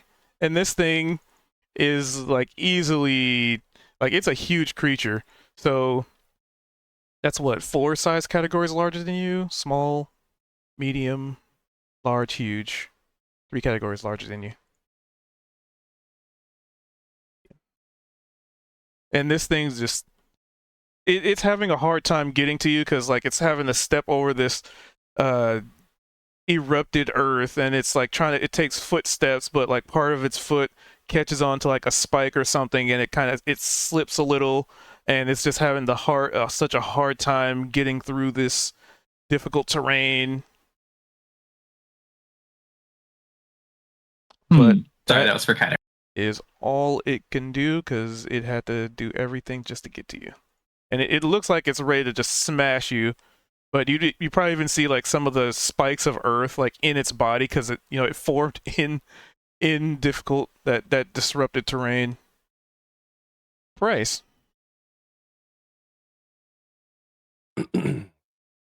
As a bonus action, I will cast Healing Word on Vimac.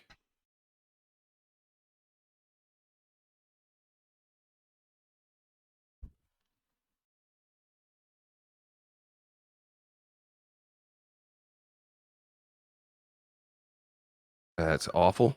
That's the lowest it could possibly be, but you have 6 health points and you're not dying anymore. Like I said, the only health that matters is the last one. Yep.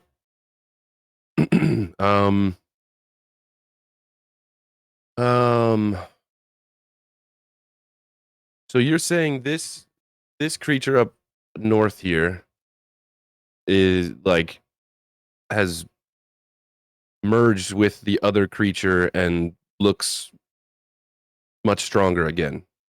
Yep. Okay.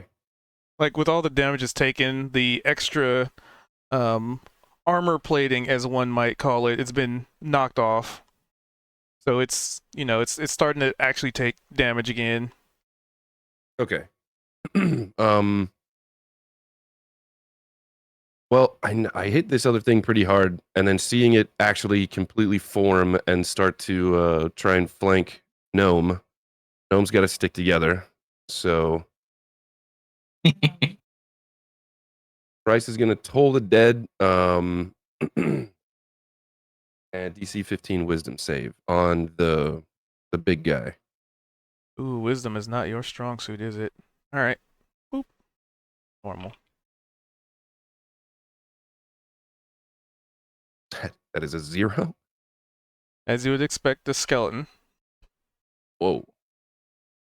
Oh, it did 2d8 and 2d12, so that is not right. Let's see, what did it? So it should be 2d12. It should be 2d12 plus 4. Okay, so it's an 8 and a 7.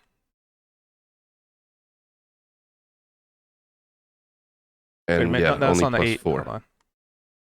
Did it? It rolled things weird. Because I see on there, like, it looks like it rolled It rolled 3d8 3d8 and then a d12. and 1d12. Yeah. Here, I'll just fucking. That is weird. There. That's 2d12 plus 4.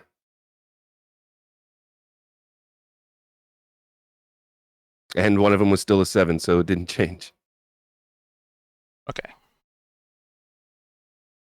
Yeah, I think for some of these that have like situational things, I guess it doesn't realize whether it's supposed to do one or the other.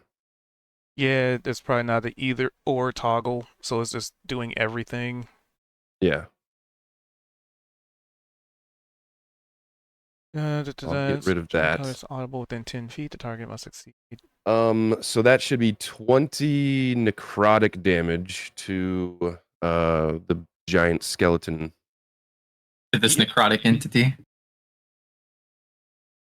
Well, Just because it could still also decay even more. So Hey, I can you see. fight fire with fire, all right? I mean, you fight headbutts with bone dudes. I'm about to do it again. All right, Price, you stand where you are. yeah. All Tani.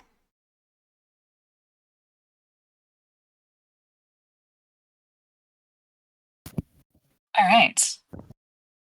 So let's see. Well, I definitely don't like the look of that big guy. So I'm going to shoot it. So coming in blasting. Okay. So main hand, yeah, soul blade. I will say, just Do you food for get- thought. This Do you guy have stunned. advantage on? Wait, Do you have? hold on, you- wait. What was Gnome saying though? Which one was stunned? This one. So you have advantage. Everybody has advantage who attacks this one, and he also Oh, can't gotcha. attack until my next turn, which means he's gonna have to skip his. Oh, So well Vimac then, should have enough time to run too. no, that's a great idea. I'll attack him instead. So wait, yeah, you because you have Vex on that one, right? I think so. Well, well, if he's stunned, I'd get advantage anyway. So I hadn't attacked the other one. So Okay. yeah, so we'll do that.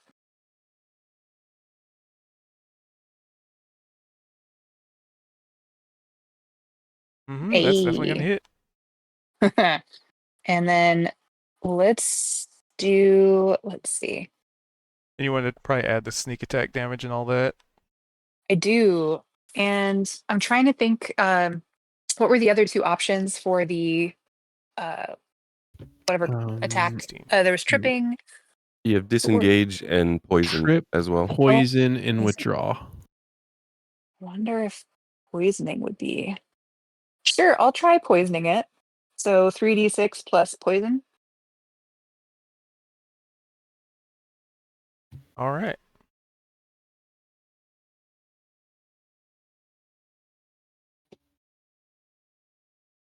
Which is a Constitution save. believe so.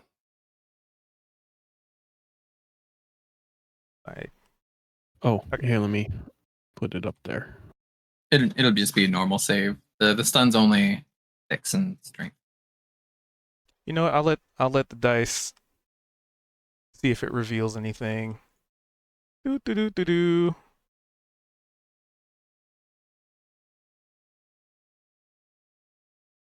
Yeah.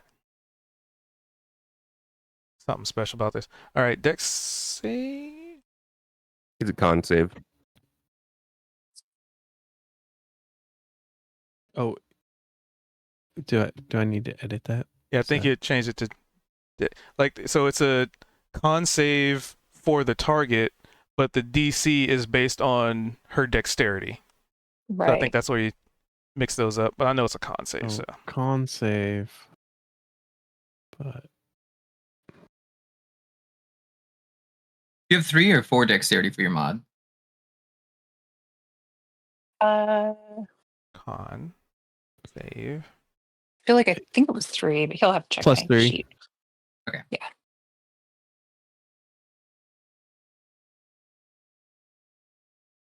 All right.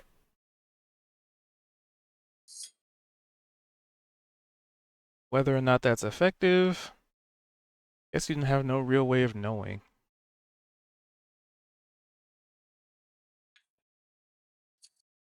Wouldn't All it? right. I mean, because we know when they receive damage. Yeah, you know when they receive wouldn't- damage, but you know the fact that like somebody might know that something's poisoned is usually explicitly because the DM's like, oh, okay, they're poison. But like, Well, yeah, but isn't that because technically. like I won't? That's like we have to know the result of our stuff. Otherwise, like we would need to know whether or not like if I cast darkness on something, the DM does have to let me know that yes, it is blinded. It's not just like, well, you'll see how it is risen, right? Or is this not one of those things? Because I won't Well- waste my die again on it if it's not susceptible to poison. but you Uh, have no way of you would be able to knowing that tell on until you its research. turn. Because like on its next active turn, it's going to either have disadvantage from the poison, and then Okay. you would notice it being sluggish. But I also have it stunned right now, so it really wouldn't be able to like do anything Pretty much anyway. So I Yeah, will 'cause- find out at some point. It's not going to be an eternal mystery. next turn. Okay, that I'm fine with that. Yeah. So, because like think of it like to your darkness thing. Like, if I know that this thing is like can see in the dark, would I use it? But then it's like that is kind of like meta though too, because it's like you don't necessarily know if it does or doesn't. So it's like Well, every You gotta- time, you gotta- yeah, you gotta when see we've done that sometimes. before, yeah, we it was like if you cast darkness on something, you've told us it's like it's immune to dark, or it can still see you, or like it's immune to it. Like you've told That- us. that Like, was- but I mean, I would have to cast it. I wouldn't know preemptively, yeah. but So like I would know it- after. But yeah, To be fair, it's it made usually its the check aftermath. too. So Yeah, Okay. usually it's in the aftermath where instead of it being like you cast darkness and the thing is still somehow hitting you, like you're kind of probably able to put that together too. So it's like, I got no problem just being like, yeah, you're pretty sure it's seeing you guys because it's hidden pretty easily, versus being like, the first time you test it out and being like, oh, by the way, it's immune to darkness. Situational Well, things. it's like for instance, it passed the save, but if Cubed was like, well, it passed the save, but it's also immune to poison, then you wouldn't try and do it again. Oh, I see what you're saying. So, but because okay. So if it hadn't passed the save and still didn't take damage, you would tell me something about that. But because it passed the save, no, that makes sense to me. Okay, no, I'm good. similar, like we That have makes some sense. people who have like magical, like they can see in magical darkness. So your darkness spell might work, and then it's like, yeah, you landed it, and it didn't affect them at all. On their next turn, they're just Well, right. smite, and then you're like, okay, now I know. Well, but Same thing that, with like, this. The reason so in my mind, the fact that it's saved makes sense that I would not know either way about it, Yeah. being immune or not. Like that makes total sense to me. It was more of like if it is affected by it, I feel like that we should know that. Like if it is like if it failed its save, then we should know that it failed its save. Just like when Yeah. we were in the haunted house and Vald cast darkness, you immediately told us like they are not affected or whatever. So like you had told us like after he had done it. So anyway, that's where I was going from. But I'm good Yeah. in this particular scenario. It makes 100% sense. So that You was still- me taking a little time to catch up. You have a bonus Mentally. action still. I do, and I would like to use it on our stunned guy, please. And I also did say, once we transition to this system, it's going to be less of me giving out certain information to. Because I want you guys to discover it instead of me just giving it to you, you know? 25 and 2. That's Vex. Oh, it's already stunned. Sweet. 2 more damage. Thank you all. I do so much. I feel like, psychic damage. It's we like gotta very get mild mockery. Mac out of here. I know. I'm trying to help whittle them away as much as I can. I I'm can't do 3'2". I'll fight this 27-foot whatever the hell this is from much. Hilarious. Ronin Warriors. Hey, Kaido's trying to help. Well, I'll let you guys continue to kick its ass. That'll be my turn. All right. It's the big bony dude who is stunned. So, end of its turn, doesn't do anything. But the condition is now... It's stunned for 1 turn, right? It's I it's think- just stunned until my turn. Until his turn, yeah, so it's still stunned, right? Okay. But it's passing Which its means you initiative can anyway. it can't use its reaction. So if you need to skedaddle, now's the time. Oh wait, is it my turn now? Yep. You have Okay. 6 health and you're prone. Yeah, so half my movement to stand up. Correct? Yep. Okay, let me go to this. So half my movement. I'm gonna wait. I mean, you could stay right there if you want. It's like, Bonus no action. big deal, you know. Oh no, okay, I got it. Okay. You sure? Oh, dang. Okay. Yeah, I'm gonna attack it. Yeah. It's still stunned. I just removed it so I don't forget.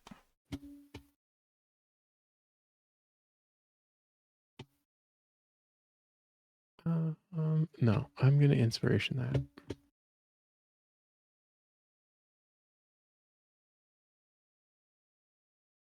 So inspiration would just let you re-roll one of those dice now. It's not the advantage. So it would be the 9. It isn't? Oh, okay. Yeah, so the new inspiration is you re-roll 1 dice, so it's not re-rolling. Like if it's advantage or disadvantage, it doesn't matter. It's just re-rolling. You're picking 1 dice to re-roll. So the 1d20 gets the fixaroo. Because otherwise it's giving you an extra 2 d20 rolls. Okay, that seems weird, but because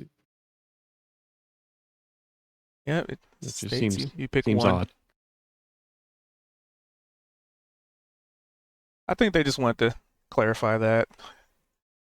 Because otherwise it's like, you roll advantage and then you say you miss them both, and then it's like, I use an inspiration, and then it's like you're rolling 2 more times as opposed to just trying to get rid of the lowest roll. That's how luck worked too. The best way to use luck in the 2014 rules, right? If you already have if you have disadvantage and then you use your luck, you can change it to be like, oh, one of these 3. So 18 hit. On this guy, an 18 unfortunately will not hit. I was gonna say who is stunned, but never mind. We already accounted for that. Damn it. So those are my attacks. And then I'm going to bonus action. Wait, I thought 18 hit last time? Or no? No? Nope. I know 19 did. Mm-hmm. Use I that. know 17 didn't. And Might be thinking of the 8 and 18 on the other thing that was in that square before. That's very possible.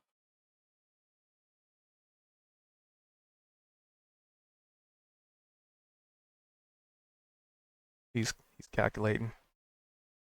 He's calculating.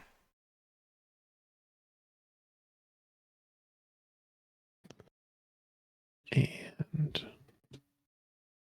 Do you have reach, big guy?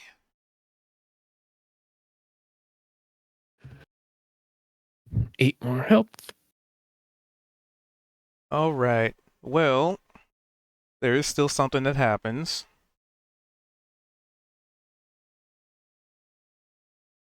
Yep. Hmm. Well, there is something that's not stunned. Hmm.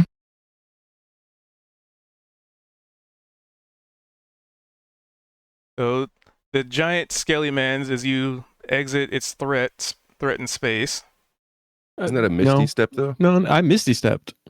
Yeah, he didn't run. Oh, was it? Where's it at? Yeah. Oh, steps of the Fae. Step Okay. of the Fae. That's what I did it, Uh-huh. so I could get the You extra. caught on to your P10. tricks, DM.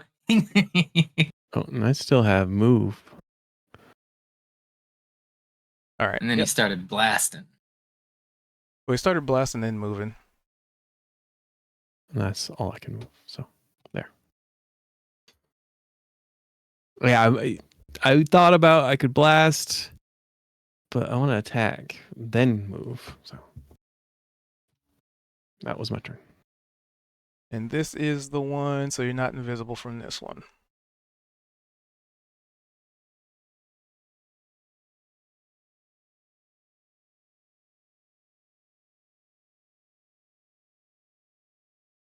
Okay. So, gnome. Ah, shit. Okay. What are we gonna do?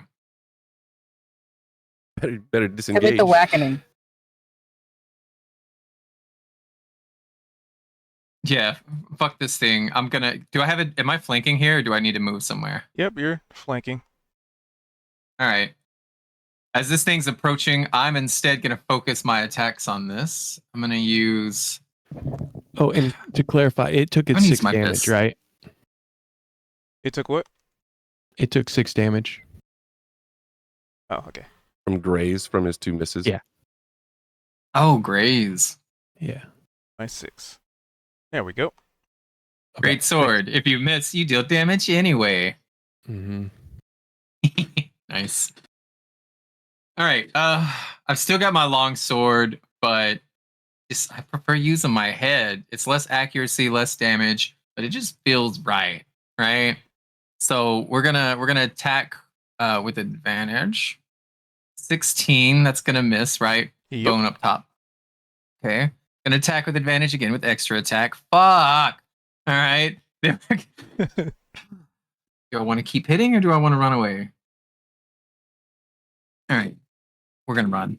I run. Kaido's gonna have to fight both of these things. I'm gonna look at What- Kaido. Is what there would any Gnome way do? I can? What would Gnome be thinking in this? He's Okay. got That's people true. he's looking up to, watching him right now. Would he run? Gnome has no self-preservation. He was raised to be cannon fodder for the rest of the goblin tribe. There you go. So in no way would he run away. He would be like, "Oh, let me die on this, puddle so you can walk over my dead body and not have to get wet," right? So fuck it. I'm just gonna keep fighting, and this time I'm gonna do one on each. I'm gonna attack the skeleton guy first, just because. Come on, one of these is gonna. 17. 17's gonna miss too, isn't it? Man, you said on these the are skeleton not. guy? Yeah, this one up here. Oh, that one, no. All right, and then I'm gonna flurry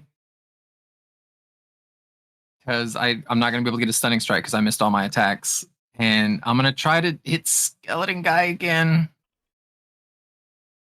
Does an 18 hit? Pretty The sure one north, his- not the one south, right? Yeah, the one north. Who I'm pretty sure Okay. their AC is 19. I think 18 hit? Well, I think at this point, yeah, you've kind of honed in on it. Its AC is 19. All right, so that is 8 d20s I rolled plus 7. Not once could I get a 12. So you just watch Gnome, and he's gonna like be staring back at Kaido and just say, "You guys can get out of here if you need to." And I just start smashing my head, trying to catch this thing in the tail, right? And I miss every single attack. You see, like It's almost like it's very anime. His head almost looks like it's twice the size it normally is, and I'm bashing bones and stones, and everything around me is getting broke, right? Just shattering. There's little bone fragments splintering in the air. Not once did I land a single attack as I'm just 4 times within 6 seconds smash my head as hard as I could against the ground. In my turn. It's probably we could say it's using its tail to like do the stiff arm maneuver, like you're trying to hit it, and its tail's just like holding you back. Oh yeah, maybe I'm trying to like crack the bones of the tail to like break it off, and so it is landing, but it's doing no damage. It's like this whole, it's just being deflected, like my head's being parried. Which brings us to Kaito. Gnome telling Kaido that you guys can get out of here if you want to. He's just gonna look at me like, you think I'd leave someone behind? And then he's just gonna commit the whack again. I mean, with your movement speed, you definitely could. I could, but he wouldn't. We're thinking that one, and another Nat 20. Who doesn't have inspiration right now? A lot of people. I don't, and I might need it soon. I don't know. Oh, you can have it then. I already have one. I'm about to get sandwiched. I feel Alright, like. 26 and 20. Sorry, say again. 26 and 20. Yep, they both hit. Where? 24. 22. 20. Yeah, okay. It's effectively Mhm. bloodied again. For a second time. I'm gonna scoot around. Get here. 5, 10. Okay, still You incorrect. sure you want to do that? Well, he's thinking of trying to get the attention off of you a little bit. Maybe. If this thing has a reach of 10 feet, then you're fine. If it has a reach of 5 feet, it's about to get a free hit on you. It Oh, does does not it? swing. Oh, all right. So that means its reach is 10 feet. It's lucky. Okay, then yeah, I'm done. Just because, like, you stepped right here, right? Which is 5 feet. And then this is, like, pulling out of its aggro. It's just weird because of the way the round thing. It looks farther than that. I Oh, hear yeah. a voice, but I couldn't It understand was what he said. super quiet. I didn't even hear him. He said it's weird because of the Oh. round token. It looks further, the distance here where the corner is. Ah, yeah. Uh, The curse of round tokens. That's why we got to use a hex grid. My favorite. Where none of the tokens will fit. Alright, this guy finally gets to do something. Hell yeah. Let's see. Well, the closest target is a gnome. And he would have advantage. Well, think that's- guess what, Chuck? I've got the same AC as this bad boy up here. So good luck. You know how many people say that? And then what happens afterwards? I'm tempting fate. Let's see it. Probably nothing. It'll be fine. Natural 1. All right. Well, both of those hit. I've only got 19 AC. Poor booby. I've only got just 19 AC. It's because if I use my head instead of my sword, I get +2 to my AC, and I'm like, yeah, that's worth it. It was on that one. Oh, never mind. That's damage.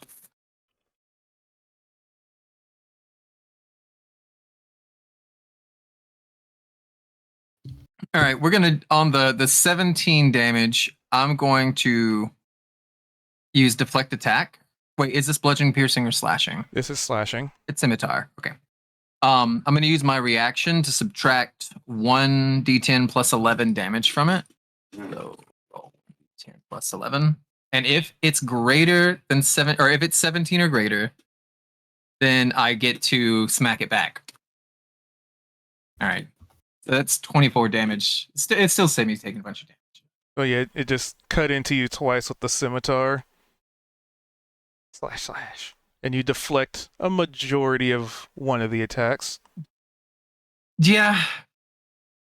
Kaido, you definitely see that. It seems like I almost never use this sword except defensively. And then that begs the question, why not use a shield or something? This is just the goblin way, all right? So I'm deflecting. I've got the flat side trying to block this scimitar, and it just barely cuts through. It nicks me on the arm, right? And then I look back at you, and it's a phrase that Altani taught us the other day, and I just say, we're gonna do a good job. And it's at that point that I just get fucking stabbed through the guts with this scimitar, and just a little blood comes out because that took half my HP. Blech. All right. So that was its turn price. You saw this thing just smash into Gnome.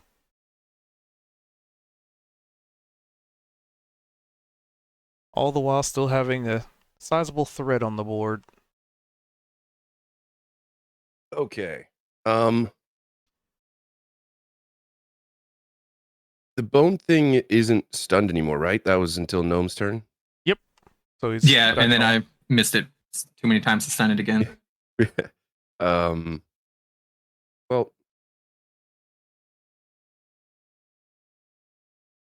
let's see.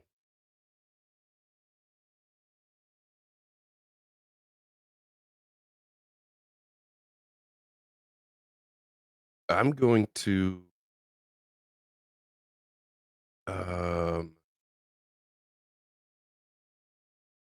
oh, well, let me upcast it.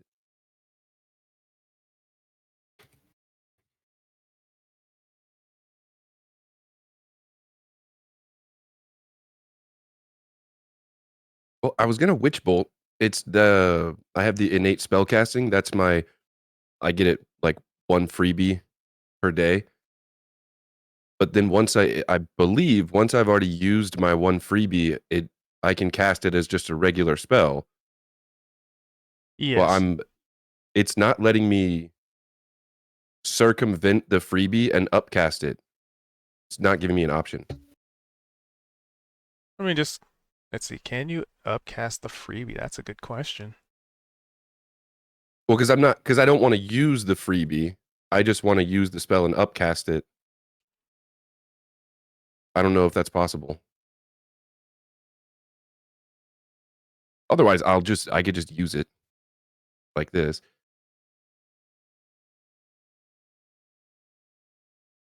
Like this? Well, the freebie, because if I click it to try and use it, it won't let me change the spell level. Let's see here. In D&D 5e, if a feature grants you a spell to cast once without expending a spell slot, you can't upcast it using a higher spell level slot unless the feature explicitly states otherwise. Okay.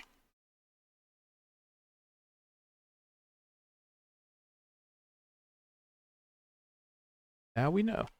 But it says in Magic Initiate Wizard, choose a level 1 spell from the wizard spell list. You always have that spell prepared. You can cast it once without a spell slot, and you regain the ability to cast it in that way once you finish a long rest.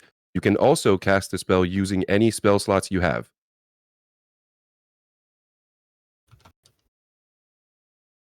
So just cast it normally and just add the extra damage and then subtract the appropriate spell slot would be the easiest way to do it.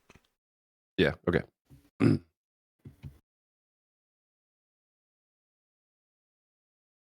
Ooh. I might be able to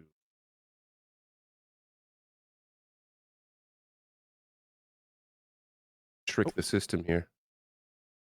Did I? Oh, delete okay, something? never mind. Okay, I didn't. Whew. 1, 2, 3, 4. 2, 3, 4. Sorry. Somebody's missing. So I was going to cast it at 3rd level.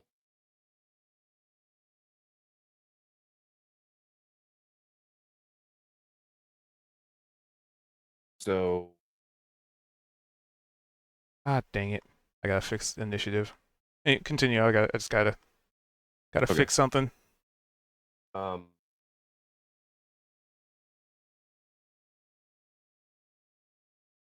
Well,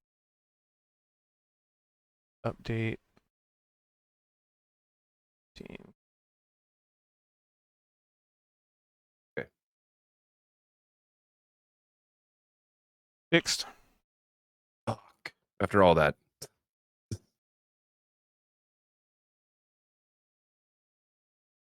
Yep. I mean, it was at least it wasn't a nat 1. But we are still tethered. And you're tethering to which one? The top one, the north one. Okay. Um, He has a lightning leash. and that was a leveled spell. Could I still use a cantrip? I think we talked about this, and I think I can, right? The level spell is an action, right? Yes. Oh, yes. True. Okay, never mind. It would have to be bonus action or something. And I don't have any. Actually- So That might actually be different now that they have magic action. Hold on, let me look. true. Because before it was like they considered, a bonus action could be a spell, but now it's like a spell or a cantrip is considered like a quote unquote magic action. Anyway, I'll look it up. But either way, that was still in action. Yeah. So I don't have any. Let's see. Well, for just okay. No, I can't do anything. All right. Yeah, that'll be my turn.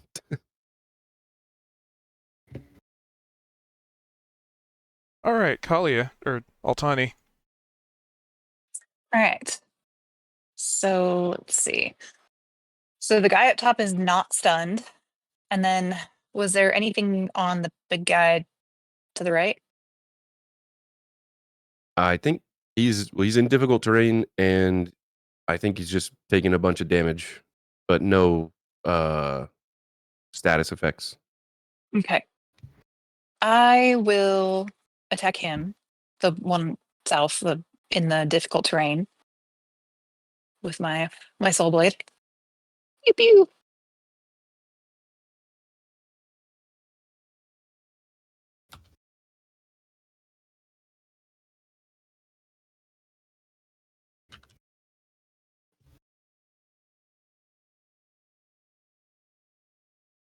I don't know if Viamac is here to do the pew pew. Oh, I thought I heard him type in on stuff. Don't know. Viamac, Pews have not happened. Was that? Oh, can you roll for me? oh yeah. Hey, I have a little. Oh no! Don't grab that. Oh, cat Yeah. helping. Yeah. Yeah. So a little OOC fun time fact. Our younger cat Charlie has now decided that he really enjoys like climbing up and like batting at his camera and all the wires and just being a little bit of a gremlin. Okay. So does the big guy have a higher AC than 16? It does. 16 would miss on him. Okay. I'll go ahead and try my offhand. So one more attack, please. 21 would hit though. Hey. All right. So let's do the sneak attack on him. So Oh. 3d6 plus tripping. I have a kitty problems. 1 sec.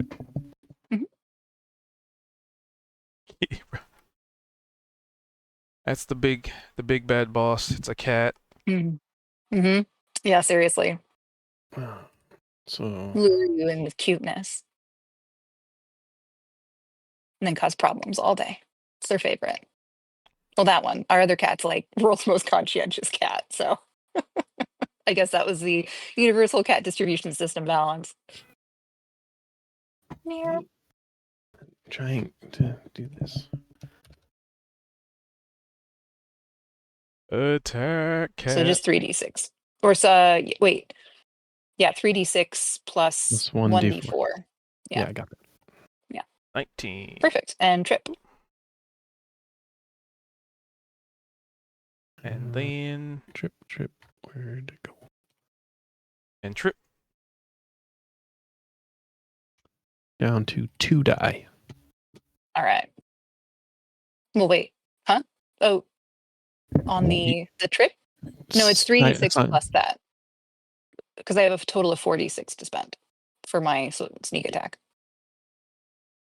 So what do you Yeah, mean? but it uses one of the- your. You're down to That's right. 2 of 6 for your psionic die. Thank you. Forgot. It's hard not Alright. having my sheet in front of me. Thank you for your help. All right. So yeah, so he takes some damage, and does he fall over? ODM. Apparently not. Boom. Dang. He did a little dancey dance. Stayed up. All right. So we'll say you hit him so hard with the offhand just sneak attack that it pushed, like he kind of stumbled and fell into the wall. But in doing so, that actually helped stabilize him because he's been trying to walk Nice. and hold himself up from this like difficult terrain. Excellent. All right. Well, then I end my turn. Thank you. All right. This big guy is gonna definitely attack somebody.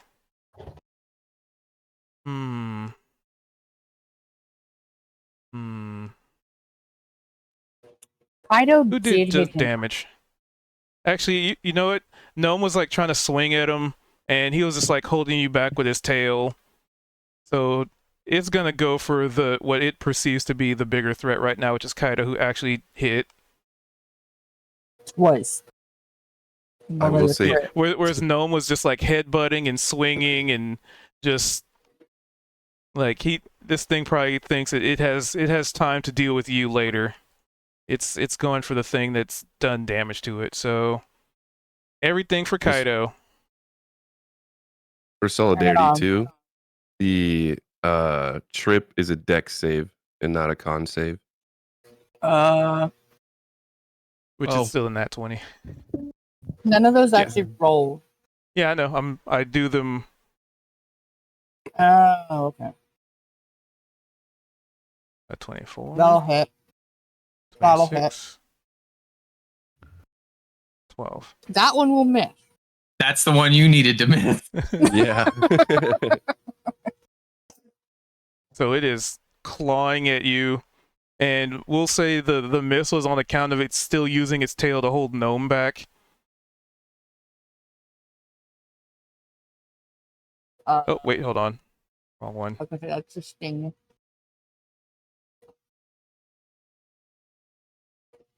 Damn it, I almost clicked the sting Huh? again. Claw. There we go, claw.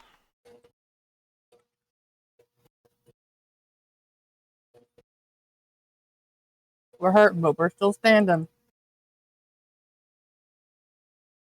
Yeah. Just a couple, tis but a flesh wound. Alright, Vimac. Who may or may not have a cat debuff right now. No, I got rid of my debuff. Aw. So A Lester peroration. I don't know, that was a stretch. So I'm going to second That was land. clawful. Bonus action. 1d10.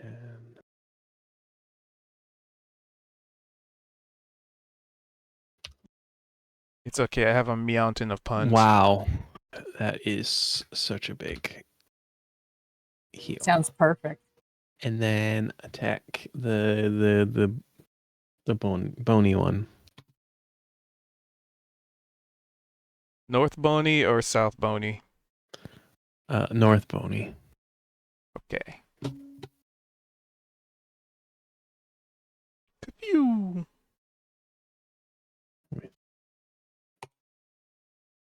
Kapew! Slaps into the wall. Kapew! Hits him directly.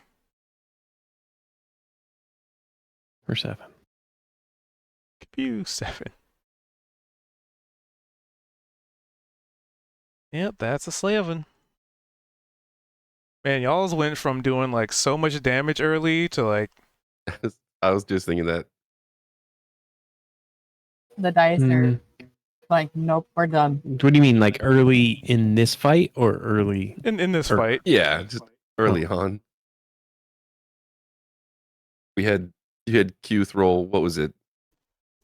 8 D20s Oh, and like not even get a hit. Yeah. And it was like with +7. It's like, all right, you got to Yeah, get a The 12. chances Here are of your that are 8 really chances. low. Which bring us back to Gnome. You are still surrounded. All right, so I'm gonna spend another. Oh, let me make sure I'm deducting my key points, or they're not called key anymore. My focus should be Jeez. 6, 5, 4. Okay, I'm gonna use a monk's focus to use patient defense, which is gonna let me disengage and dodge as a bonus action. And then because I'm speedy, difficult terrain doesn't bother me. So 5, 10, 15, 20, 25, 30.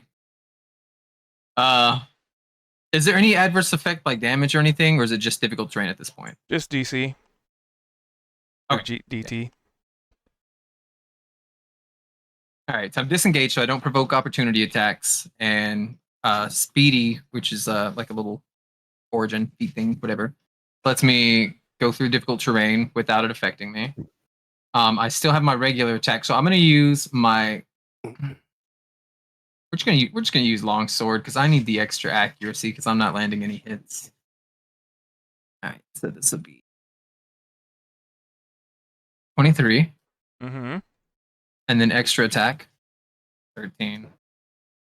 Alright, so 13. Does the 13 hit? Oh, I thought that was damage. So 13 wouldn't hit. Are you- 23. Oh, well then I'm gonna use inspiration. Or do I have to call that out like you do luck? no, I think that inspiration's reactionary Okay, okay. I think the because you would inspiration only is use it on a fancy. fail. Let's go. That's true. All right, so that's a crit. And you get it back. Oh. Nice. Okay, we're gonna do the regular damage first. Regular damage first, and then I'm gonna add my Fury of the Small because that won't matter on crit. All right, so 9 damage on the first attack, 17 on the second. And these are longsword. Yeah, magic longsword. So 9 and 17 And 6. and 6. That would be enough to finish this big guy off. All right, well then we're gonna give it a little more animation than that.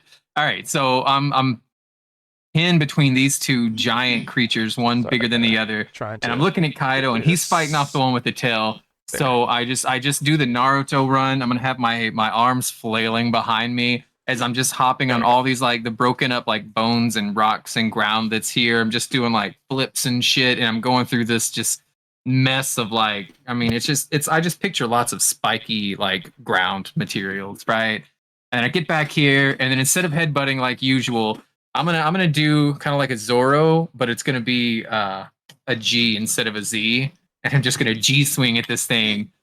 And considering that it's got Upper 8 or more lower? squares than I do, uppercase, Well, it would have been a different shape, so I was just curious.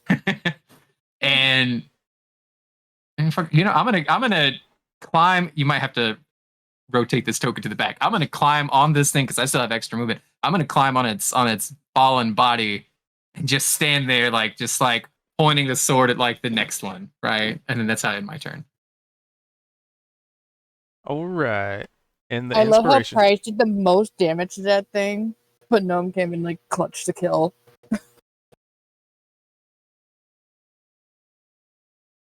Mm-hmm.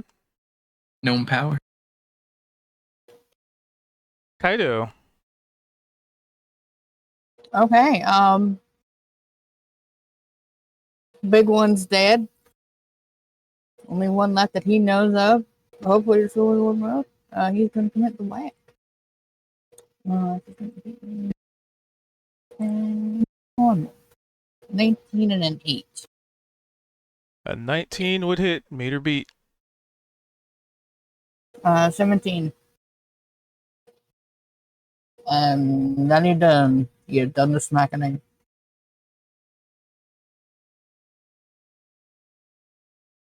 The snackening. Price. You'll see that there is one target left. And it's barely Price holding is- its body together. And you have Bryce taser is mode. sitting here seeing Gnome clamber on top of this huge, hulking, skeletal pile now.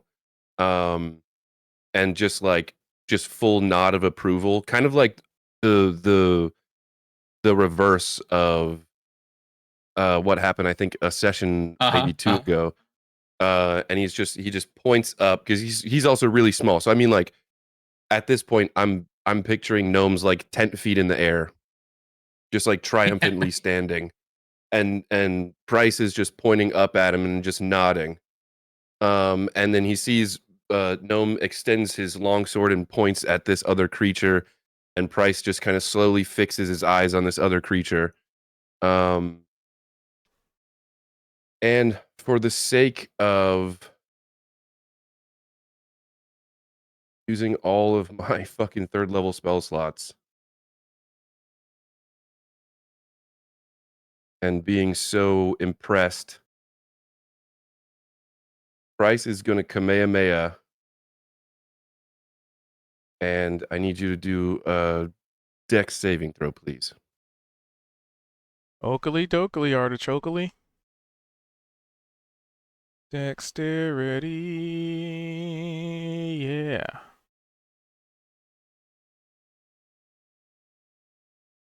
Oh no. All right, so half damage. And then I will bonus action to Half of that. to also zap That. with the And then 12. called Witch Bolt. Ooh, so close. If only he didn't pass that. Alright. So it's looking like it's on its last leg. But it is still in the fight. And there is no, very much akin to Gnome, this thing has no sense of self-preservation. It just radiates, like it wants to kill you no matter what, no matter the cost. It's No willing matter to, what.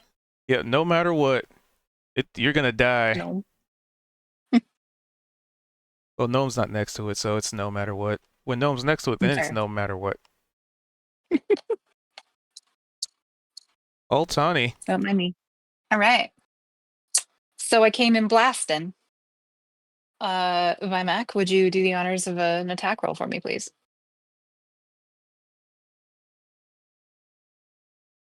Is he in Kibby land again? Might be. Vimac. Just normal, right? Yeah, because this is new. Well, right. it's is it only it's to the same guy, right? That the Nick would apply to, not just my next roll in no. general. The The Vex. You The Vex. Or you Vex, missed yeah. on the last one. It was the other guy you hit last time, the big guy. No, before. I know, I'm aware. I was just saying it only applies to like the same enemy that I hit, Yeah. that I achieved a hit on. Okay, cool. That's fine. Psychic Blade goes whiff. Okay, all right. Offhand town it is. Nice. Not so whiff. Oh, Man, there's something about the offhand. Okay, so yeah, let's just go ahead and do all 4 sneak attack. Oh, that's gonna be epic. How do I do this? Because you don't have them built into your thing. For It's just off- So go- 4d6 if you- plus 1d4. If Oh, you click if you click damage, well, it's all um, hers is all set up for the main hand, not offhand. So I usually just do the actual individual dice down below. You can Okay. click 1, 2, 3, 4, D6, and then one of But the your D4. so Oh. your sneak attack doubles as well. Mm-hmm. So So it's gonna alternatively, be so Or I would say I see. So 8d6 so just and roll it 1d4. how you've been doing it as a crit, and all we're doing is subtracting the modifier because it's Yeah, okay. That makes sense. So so rolling the 88 plus click or the attack. just hold on. Yeah, go in there, and if you click crit, add 8d6. you shouldn't have said the click part.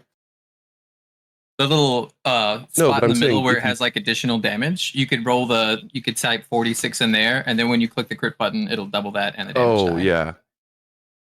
Sorry. If I- you, I said click crit, but if you click damage, it opens up, and in the situational bonus, you can add the d6s there for sneak attack. You already did this, so you can just do 8d6 now. Is Psychic Blade only D6 right now? I thought it was D8. Oh, Yeah, are they D8? I thought Have I been Well, Because you're underrolling? level 7 you're using now. a well, you're using a That's right. rapier. Isn't it based off Well, of the it's weapon you're using? No. not for the sneak Oh. attack, only for the main damage. Yeah, so No, the no, main I know. No, we're talking about the yeah. psychic blade. Psychic Blades used to be 1d6, and then they get upgraded, I think, at like level 5 maybe to 1d8. Okay, so I've been underrolling this whole session. Let's take look, a- because it is a new one, Yeah, I right? thought it was- That's the 2014 Oh. rolls. I thought the 2014 was it's based off the weapon So- you're using. So the No. psionic. Not the sneak attack, just the main The- attack. We're not talking about sneak attack. I know. I'm saying. Oh well, but this is the offhand. So the offhand should only get like Its normal attack It's- for offhand is 1d4. Sneak attack is the one that we're talking. I thought goes to the one. At level 5, your D8. psionic power, your psychic blades, right? It starts at 1d6 at level 3. At level 5, it's Yeah. a d8. It's not based on a weapon. It's just like their feat is. They've just made it easier by using rapier and substitution. Otherwise, you have to custom create a psychic blade and then change the value to 1d8. So that's why they were using rapier before. It was just like a substitution. It wasn't really But based so- on the weapon. So the question about that is, as far as the main Right hand versus power. offhand, then if the psychic blades, psionic blades are the same thing, then the offhand attack should be the same as the main hand attack, just without the proficiency, right? Oh. I see what you think mean. they've. Because if you're I've got rolling this wrong. If you're rolling a 1d4 for your offhand, that's based off of just in the normal rogue aspects. That's based off of you using a dagger, which is a different weapon. If your offhand attack is the same weapon, the psionic blade, those should be the same attacks. Let's see. After you attack with the blade on your turn, you can make a melee or range attack with the second psychic blade as a bonus action on the same turn if your other hand is free to create it, which basically it is. The damage dice of this bonus attack is 1d4 instead of 1d6. Is that the 2024 one? Yeah, it's a 24 one. Okay. Why would That it say solves it. 1d4 instead of 1d6? Is on that one. Because your main hand would be 1d6. Yeah. Right, yeah, This okay. part. Yeah. Yeah. And then it goes up higher. yeah. But yeah, I So- don't know if so- it updated when we went to level 7. So So the old one did. The new one doesn't. I'm looking at Sneak both rules and attack- comparing. does not increase from d6s. It just adds more to them. Right. Yeah. Correct. But we're talking about the psionic. Like sneak attack was never Okay. the discussion. Okay. So this would technically be you just take 3 off of the 12, 3 off of the total. Damage dice bonus 1d4 instead of 1d6. Yeah, they changed that a little for your bit. crit damage. Yeah.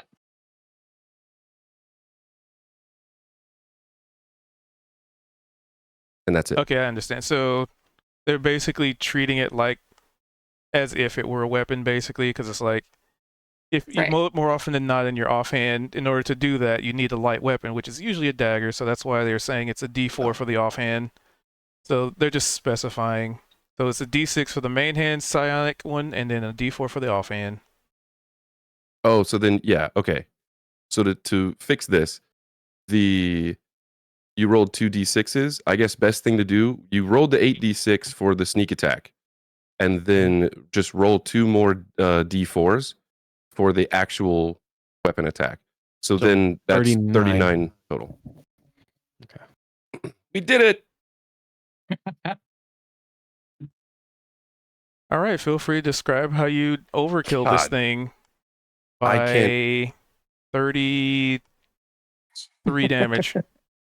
Oh, that's I can't- hilarious. I I can't finally get a good overstate hit it in. enough. I can't overstate it It- enough. I love to see rogues hitting this hard. These sneak attack dice are so satisfying. To me, I love it so much. And like I didn't even apply, Hunter's Mark to get the extra D6 on there, which was great. But yeah, so I can imagine that I'm just, I'm feeling kind of frustrated from not doing a whole lot. Like my main hand, my first attack on things is just like fizzling out or like zipping right by him. And I'm tired of seeing my team getting hit and getting hurt. And so finally it's just like everything in me, I just channel into that offhand, throwing it, and it just smacks it like straight between the eyes. You see it just kind of like shivers all down to the tip of the tail and then just falls apart. Dead. Done. No longer a threat. That's what I imagine happening. Yep, Nice. wishful thinking. Also, just No. just throwing Oh, this no. in since we're in the conversation on it, right? Mhm. With the 2024 one, it does not say that she doesn't get the dexterity bonus for it. It just says damage Oh. on hit 1d6 psychic plus the ability modifier used for the attack roll. And then on the below that it says after you attack with your blade on your turn, you can make a melee or ranged attack with a second psychic blade as a bonus action on the same turn. If your other hand is free, the damage die of this bonus is 1d4 instead of True. 1d6.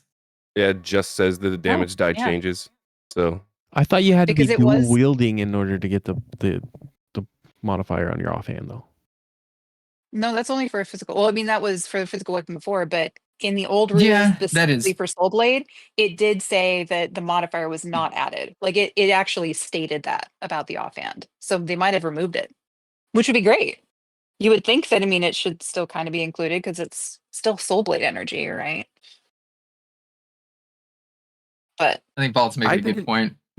I think 'Cause it kind of makes sense that it's added because it's technically the same weapon. It's Right. a psionic blade. You're not hitting with your offhand, which is Yeah. your weaker hand potentially with a weaker weapon. You're not actually attacking with, like, let's say you're right-handed with Wield. your left hand. You're just conjuring- bonus, right? Isn't it a bonus You're just- attack? Offhand. You're just attack? conjuring a weapon but in that it's hand. conjuring energy that I am shooting out. So it's not about the physics dynamics I of feel being like good your at throwing that. proficiency would Yeah. still That's how I kind remain. of saw it. It wasn't like a right hand, That makes left hand sense. attack. It just says Yeah. after you attack with your blade, you can make a melee or ranged attack with a second blade. Yeah. Mhm. It doesn't say with your Bonus. offhand, Thanks which for the makes raid, it different buddy. than like dual wielding. Yeah, As it's a true. bonus action or We're, not? we're discussing bonus mechanics, action. trying to As As figure a a out bonus the new action, yeah. 24 Okay. rules. Oh wait, on the same turn, if your other hand is free to create it, never mind. We just argued ourselves into. I got it So linked in is the Wednesday another table offhand? talk. Because that, but it used to say, didn't it used to say that, like specifically when it said with a 1d4 and no modifier? Like I thought that was actually tacked on to the damage in the 2014 rules. So It just said the In- damage die is 1d4. So Hmm? I think we're Hmm. referencing another rule, which is the dual wielder. And I'm Mhm. looking at dual wielder as far as, especially the new one, because we're looking at new rules. So dual wielder specifically states, enhanced dual wielding when you take the attack action on your turn and attack with a weapon attack that has a light property. You can make one extra attack as a bonus action later on the turn with a different weapon, which must be a melee weapon that lacks the two-handed property. You don't, and this part is, you don't add your ability modifier to the attack's extra damage unless that modifier is negative. And that's a feat. All right. Okay. Yeah, that would And defeat you- the purpose of the feat. Then okay. that. Well, you, Well, I tried to argue for you but- for extra damage. Isn't that, I don't know though, because again, that's a feat that allows you to get one more extra attack. get one more extra attack, but that's the benefit. This literally has that rolled into it. So what I was going to say as the follow-up is that feat also specifically states you don't get the bonus Mhm. to it and that's a feat. So granted, you get a couple of them, but the psionic rogue one is a you're dedicating your entire class to being able to do Right. something better Yeah. than what this feat offers you.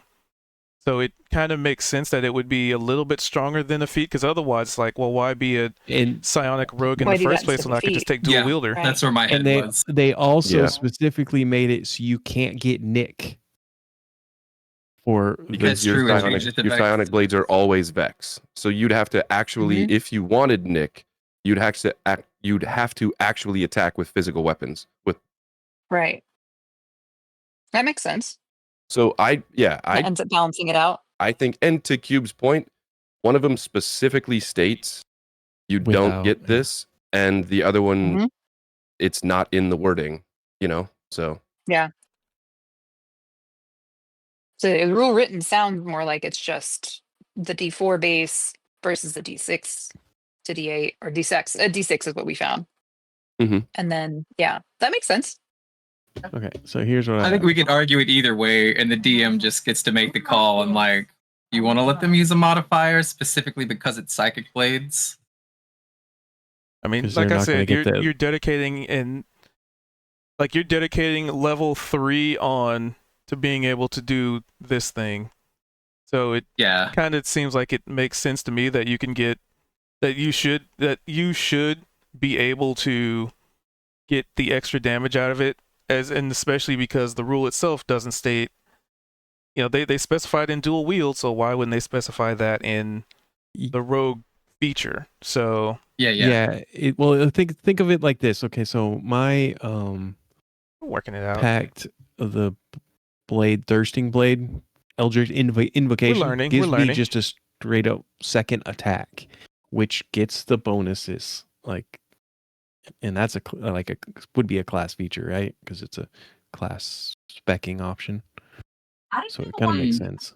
And it's also like, well, why wouldn't you could just throw a dagger, right? What's the difference? And it's like, well, this deals psychic damage instead of piercing.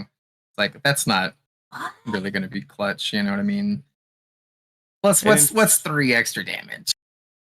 In some cases, like having psychic damage could be a negative too. Right? When it nearly it took could me be out before. resistance.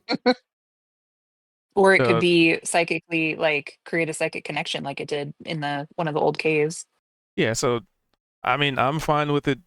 It is per the rule, because if they explicitly state it in another rule, that means if they didn't put that in the rogue section, and it's an oversight, then well, I doubt it was an oversight though, because they said they went through everything and redid it, so it seems intentional to me.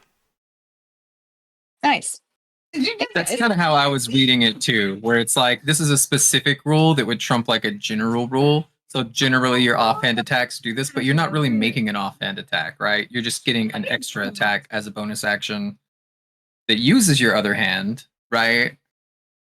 But it's all psychic damage. It's not Yes. really even like, And yeah. and the other Yeah. part to that is it's also using your bonus action, which as a rogue you're making a Mhm. call. Do I want to do damage, or do I want to make use of all these other utilities like disengaging or hiding? So it's still taking a resource in a sense.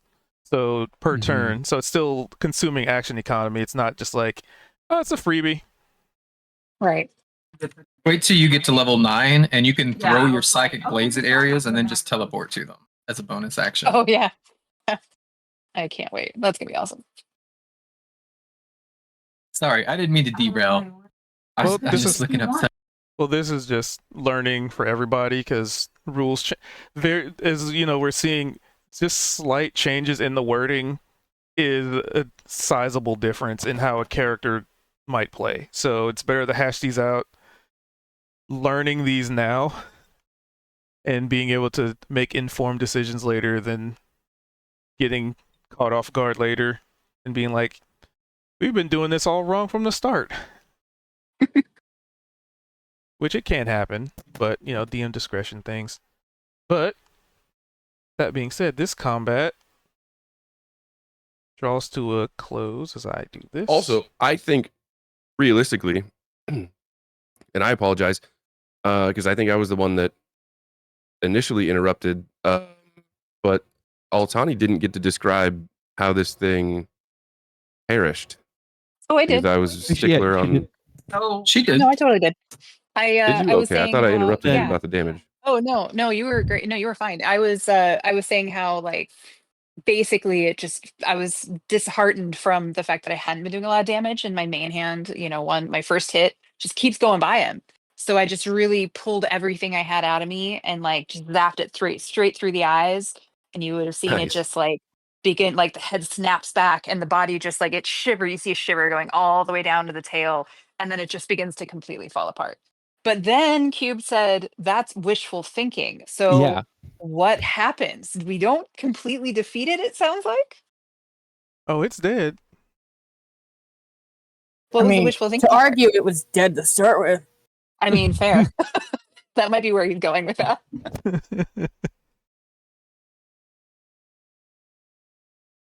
Well, the combat is ended. The room is silent. Nice. The ground is erupted. And you are left in a room with walls covered in skulls, Are the eyes still glowing? dimly lit. Kaido's gonna step down here. I'm like, you good? No. As he's like looking up, I'm like still probably on top of this damn thing.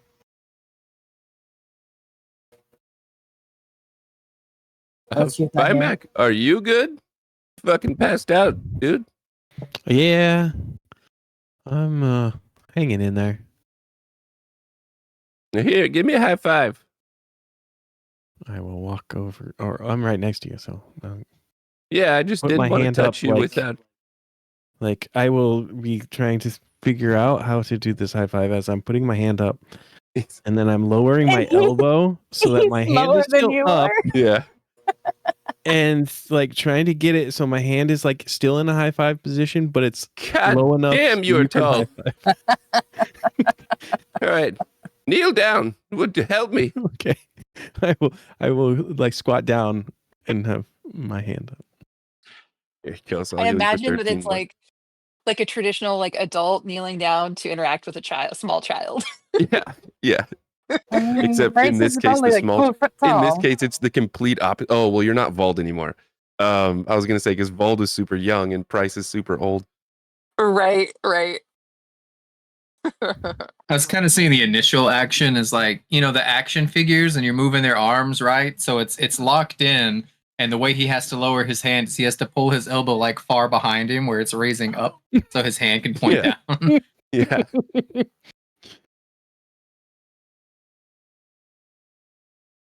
Okay. It's the- Well, also shifting the shoulders to an angle so the one is lower than the other. Right. twisting the torso to get just like that different angle. And Kaido watching this the entire time would be thinking to himself, I hope he never asks me for one of those. He does not know how he would give you a high five. Watching Kaido watch them have this high five, I just feel like there's a little bit of wishfulness there. So I look up at Kaido and I go, "Do you wanna?" And then I reach out for a high five from Kaido. He's just you could just tell he's like, it's not that you can tell that he doesn't. It's not that he doesn't want to. He literally has this look of I don't know how. I'm to looking get up that at you angle." longingly with one eye. The other one is squinted shut because it's so blackened and fat and swollen right now. I've got blood coming out of my mouth, but there's like a grin there, like we just won, and I'm on my tippy toes, raising up as high as I can get. Okay, I think Yeah, what he's Kaido, gonna you're really do gonna like is yeah, Kaido's you're gonna gonna, like pull- kneel down. You know how horses kind of bow. He's gonna kind of do that, and he'll do his best to give you a high five from that angle. Tries to high five with a hoof and just accidentally knocks Gnome into the wall. Not with the hoof. But hold on, let me see if I can find a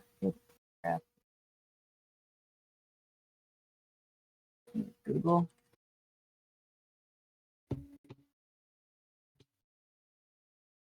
Yeah, here we go. This is the. Oh no, I have it. I drew a picture similar to this. Let me put in artsy stuff. It's similar. Hey. Where is it? Hey, Kaito. Anyway. You're feeling all right? You Okay, got I'm hit a feeling all right. couple times. I'm standing. Well, I don't 'cause- know how I would RP gauge what his health is at. He's Yeah, I definitely know. bloodied, beaten, and he's Well- couching. I was just thinking, it's not immediate because I can maybe use some of my healing, or we can take like a little rest in here if you guys think it's safe now, or I wouldn't rest in here. There's still or maybe everywhere. probably a bad idea, but we've had bad ideas all the time. Or you that jam, The door. ras- We got to get the door. Oh, I the still have raspberry 2 jam. jars of it. You want one? Well, no, I was gonna say, maybe like you can save them, but Uh-huh. you and Gnome look like you could maybe use some raspberry jam. Oh, okay. He'll hand one of the 2 raspberry jam vials he's got to Gnome. And he'll Drink So- up, Buttercup. Buttercup. Okay. That's just what we say when we drink jam. I'm gonna look at Kaido and then look at Price and then just say Buttercup and then drink it. It was put in my sheet as raspberry jam. Because Price figured it out, but he never told Kaido, so Kaido Bryce knew exactly what it was. Yeah. What does this do? It's a health potion. Point blank, it's just a health potion. 4d4 plus Yep. 4. Surprise that I didn't know about. Ooh, I think they're probably interconnected. Price, nice. That's really good. Price. Yeah. That Was it wasn't good? fucking jam! Oh.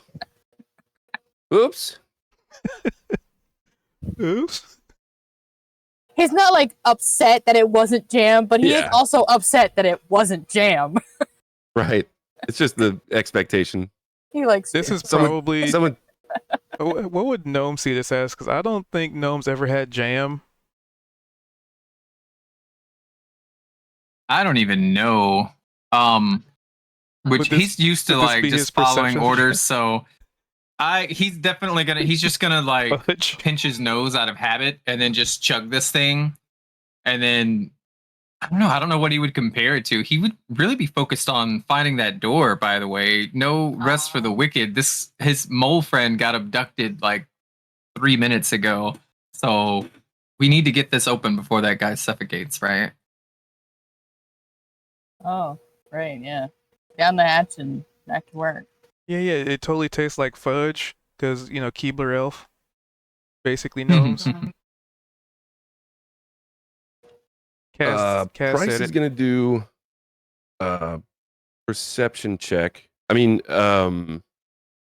Gnome did just mention that we have to like figure out this door and get this mole person back, which realistically we were here trying to save the mole people in general, Price is going to do a perception check just to kind of look around to see if anything in the room has changed, if there's any signs that realistically if anything had changed from when we now that we've vanquished these foes. I mean, they haven't. They're a gnome.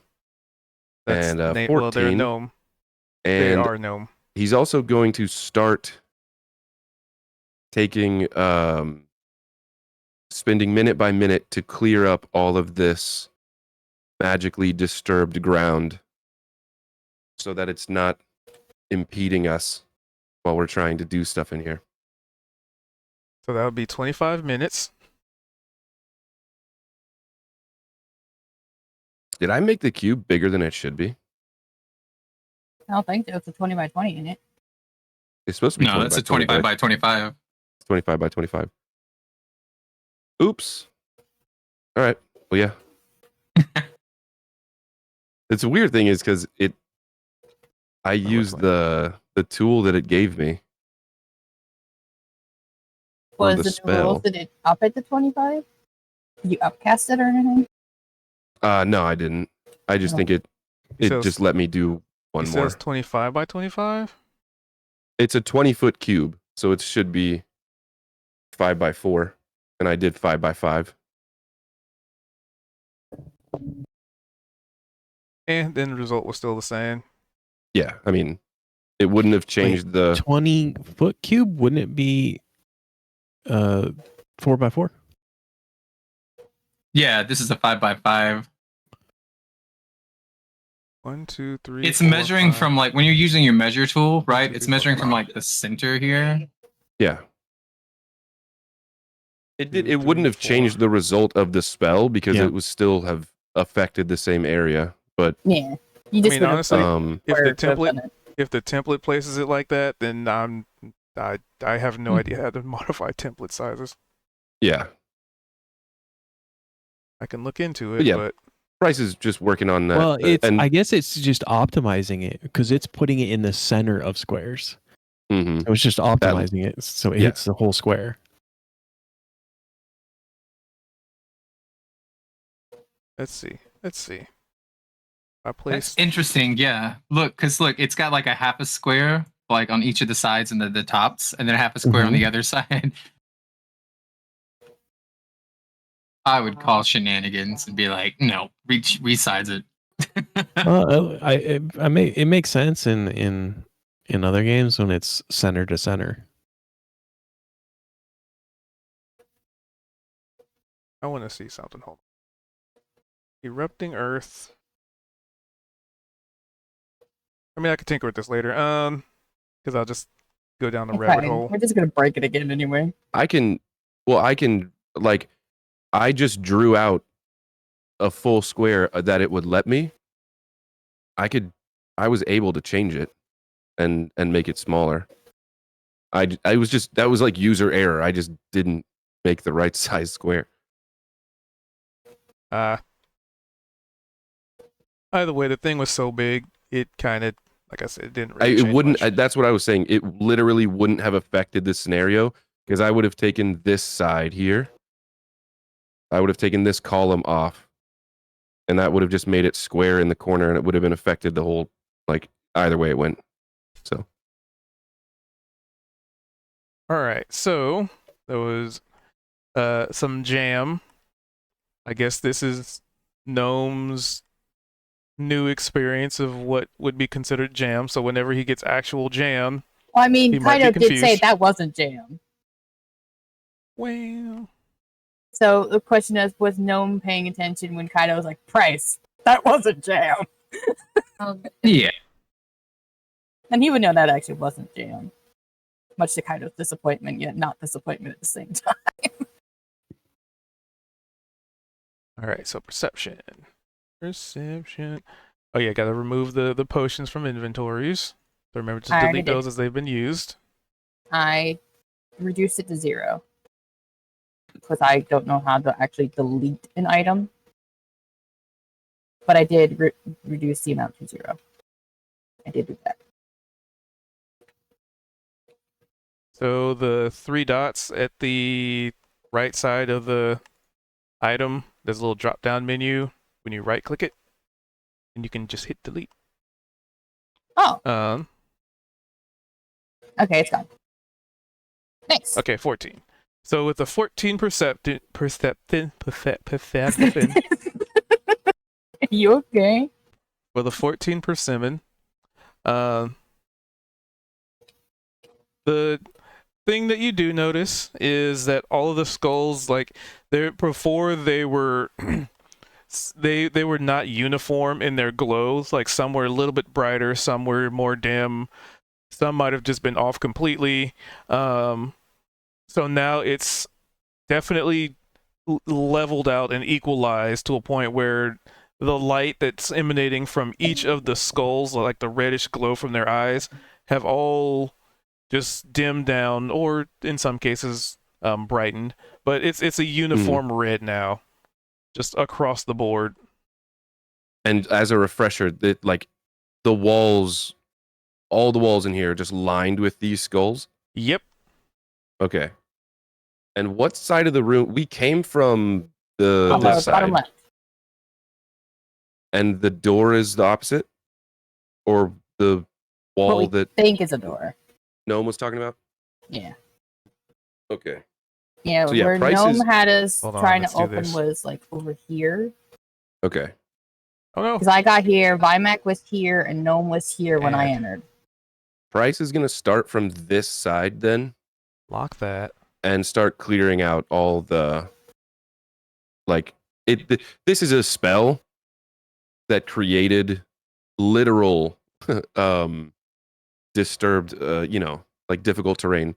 So Price is going to kind of magically fix this, but it's going to be one tile at a time, and it's going to take him a minute per tile, so it'll be 20-25 minutes, but he's just going to try and get rid of this so it's not Can Kaido help impeding. him so it doesn't take him as long? Or is that not something Kaido can do, not being magically inclined? It doesn't say. Well, the spell itself, I was just adding flavor that he was kind of like magically, like he was just like conjuring a broom, like sweeping it up or whatever. But yeah, the spell itself just says that it takes 1 minute per square. So yeah, if cubed would allow If Kaido would help, help, and we can maybe if I'm allowed. cut the time in half. Yeah, because it's probably not calculating if you're being helped to clear it. Well, Yeah, if Kaido you, would help. the more people you have to help, the further we'll reduce the time. How about that? Okay. Well, I'll help. question too. It does say until cleared, each 5 foot square portion. Or I'm sorry, it's difficult terrain until cleared. Each 5 foot square portion of the area requires at least 1 minute to clear by hand. Can I actually magically? Can I like prestidigitation this and fix it? I love that No, solution. because it's not just cleaning dirt. It's like Right. Okay. it's moving stuff. Repairing and Okay. stuff. Too bad you don't have mending. Just I mend do on have the mending, ground. but Uh-oh. I was about to ask, can I do mending? But mending also says Small It's- cracks. a 1 foot dimension, so it would be like I would have to cast mending like 50 times. Yeah, that would be I can Tiring. also I have elementalism, but I don't think that's gonna let me like repair anything. Okay, yeah. So we'll just start working on that. I'll help, but I'm also gonna ask, like, as we're helping, why Kaido why, was why are we strong. doing this? Price is Vimac, doing can it. you move me over there as I- well, please? To I- assist? Figured that I would do this while I don't you guys were trying see to you. Oh. immediately save the mole, I have no idea. so that this isn't in the way when we get the mole out. We can get the fuck out. Oh, okay. I'm gonna stop helping then and immediately try to. Yeah, I wasn't. Yeah. I'm gonna inspect the door to where the mole person was like stabbed and pulled through the wall. Is there anything different about it? Is there? Nothing has changed. Because I'm gonna touch it and knock on it. Because last time every time I'd go to touch it, something would try to murder me. And you go to touch it again, Mm-hmm. something's gonna try to murder you. Give me a dexterity saving throw. Ah. All right. Dex save. Ka-chow. 16. A bony head jets out, tries to bite you, but you're ready for it, and you jump away. You retract your hand. Mm-hmm. I do a little limbo matrix action. I don't think this door is ready. So, Vimac, I know it sounded like you and Vald worked together. So Vald and I I can't do it right now because I'm old, but we both had the ability to like really focus and see if there was certain kinds of magic around. Are you able to do that too? No. Let's see. I can dispel things. Oh, I can do that too. Okay. Well, hey. Ooh. Price is gonna turn to the door, or this wall that's like attacking us. Should I give it a shot? I can detect magic. Oh. What do you see? I put my hand on the door again. All right, give me a dex saving throw. Damn it. And then as I'm dodging this, I say bone magic. That's kind of just gonna start chuckling. He's like, I'm not even gonna point it out. It's fine. A 12 is not enough. Hmm? This time. And you get a whopping 2 points of damage. Well, yeah, As hold it- up. Oh, what? Okay, all right. I have this right here. When you're subjected to an effect that allows you to make a dexterity saving throw to take only half damage, you instead take no damage if you succeed on the saving throw and only half damage if you fail. So 1 point of damage. Thank you.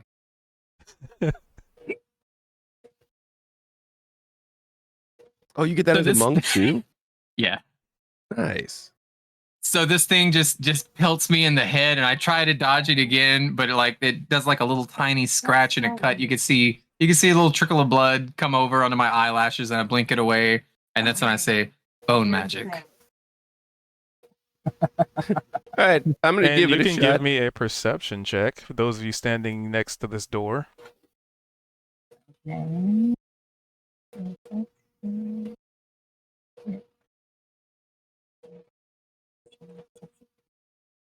Okay, well, that was a good try. Okay. And what's Gnome get?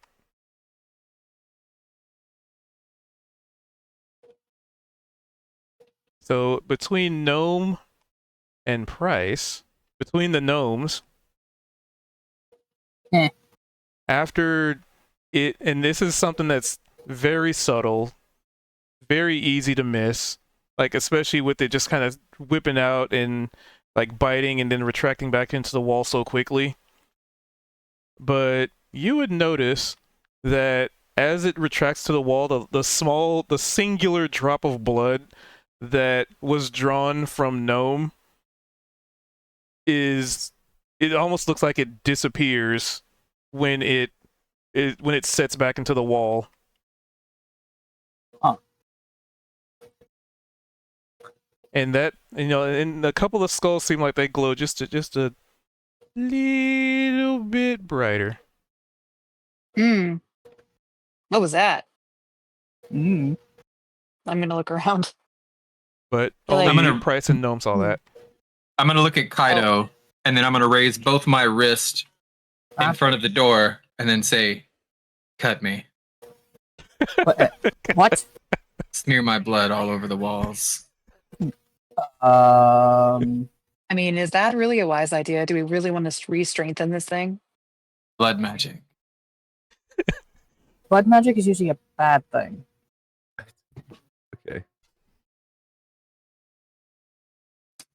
That was Gnome's take on this. I don't know what Price's is gonna be. It went from bone magic to blood magic. Well, do we feed this thing? I don't think feeding something that's been hurting people is a good idea. Well, I'm how gonna do cut we- my palm open with a dagger and then slap a bloody palm on this door. Oh, How God. do we open it? Let's say like 1 point of damage. Because you are still, creating a wound. Okay. And funny, of all the people to do this, I think a goblin, this is probably the most appropriate for a goblin to reach this conclusion, which is kind of funny. Slap the bloody hand on it. Oh, God. Hey, he grew up with the Booyogs. Do you understand what Booyog magic might entail? I know, not really. So you nick yourself a little bit and make sure there's a good coating, and you just slap your hand on the wall, and as you do so, it's almost like the blood is just being lapped up like a sponge until and it's enough that you start to see like a crack forming at the midpoint of what this quote unquote door would be, almost like it's starting to open. Hey, it's working. I hate that it's working.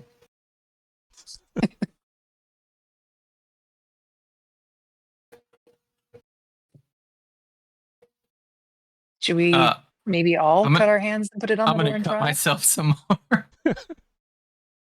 I'm not sure. Or just squeeze out. Because you already have the wound.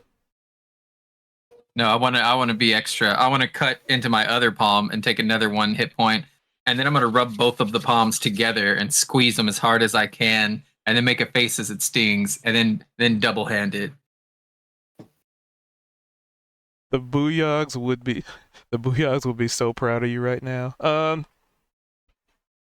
Because would this be a bad idea? Because if it's a bad idea, they'd definitely be proud of you. Anyway, Hey, I'm gonna say it under my breath too. I'm just gonna say as if I know magic. Booyog.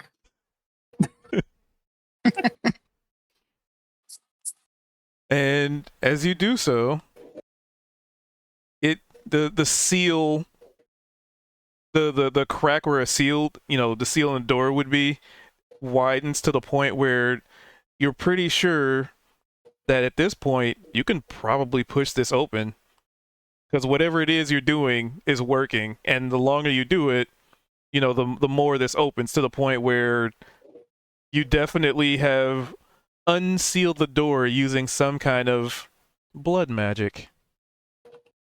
And at that point, Uh-huh. that's where we'll wrap up the session. Ugh. Okay. Pretty epic. Nice work, Noam. Damn. Let me write a note to what I was gonna do. I want to pull my shirt down a little bit and expose my neck, and look up at Kaido and say, "More blood." No. No. To which I would probably be like, Kaido, stop him! Enough is enough. Depends on if you tell You've if made it's a a- good idea or a bad idea, I guess. He's like, your sacrifice has been great enough, Noam, but we need you with us for the rest of this. Gnome considers that there might be another reason he needs to die later, so he'll just live for now. Wow. Oh, Booyah. What did they do to you, boy? What any good Booyog would do, raise him right. Right? Now you wonder why he's a little emo.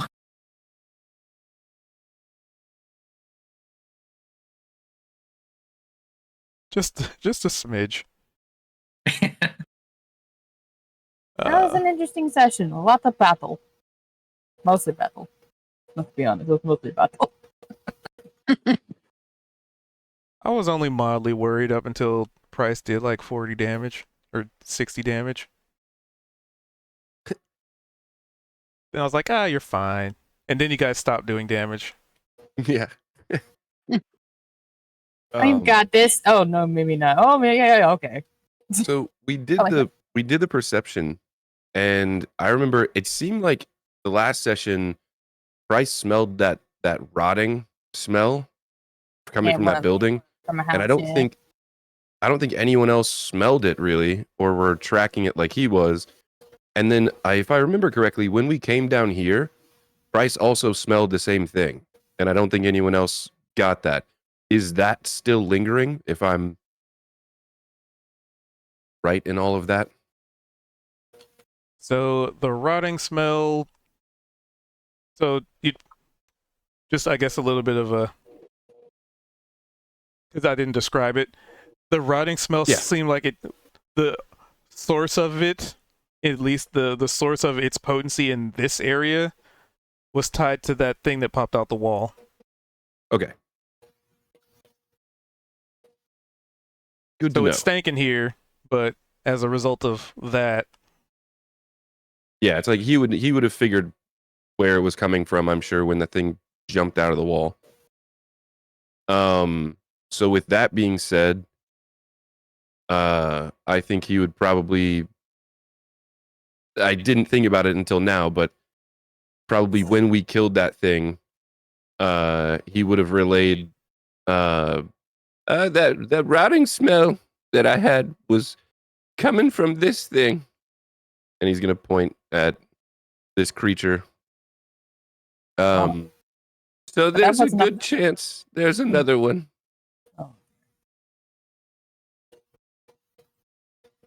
So we have to figure out where they came from and why they're here. Fun.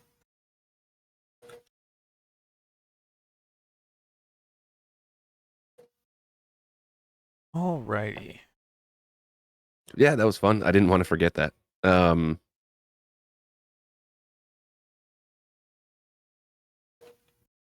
So we'll wrap up there.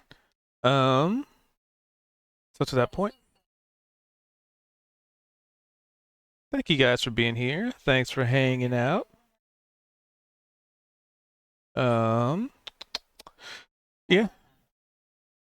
So we do this every Wednesday, 5:30 Pacific. Over here on the Twitch-a-rooney, so Twitch TV/Q222 for those of you on the YouTube who might watch this later. Tomorrow we'll be back at it. Basically the rest of the week is 6 o'clock Pacific. That's back to variety things.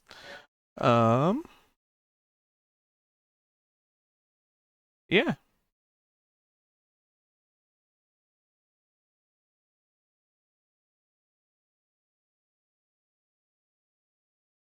So let's send y'all to another D&D game, which I only really have one that's active this late. Yep.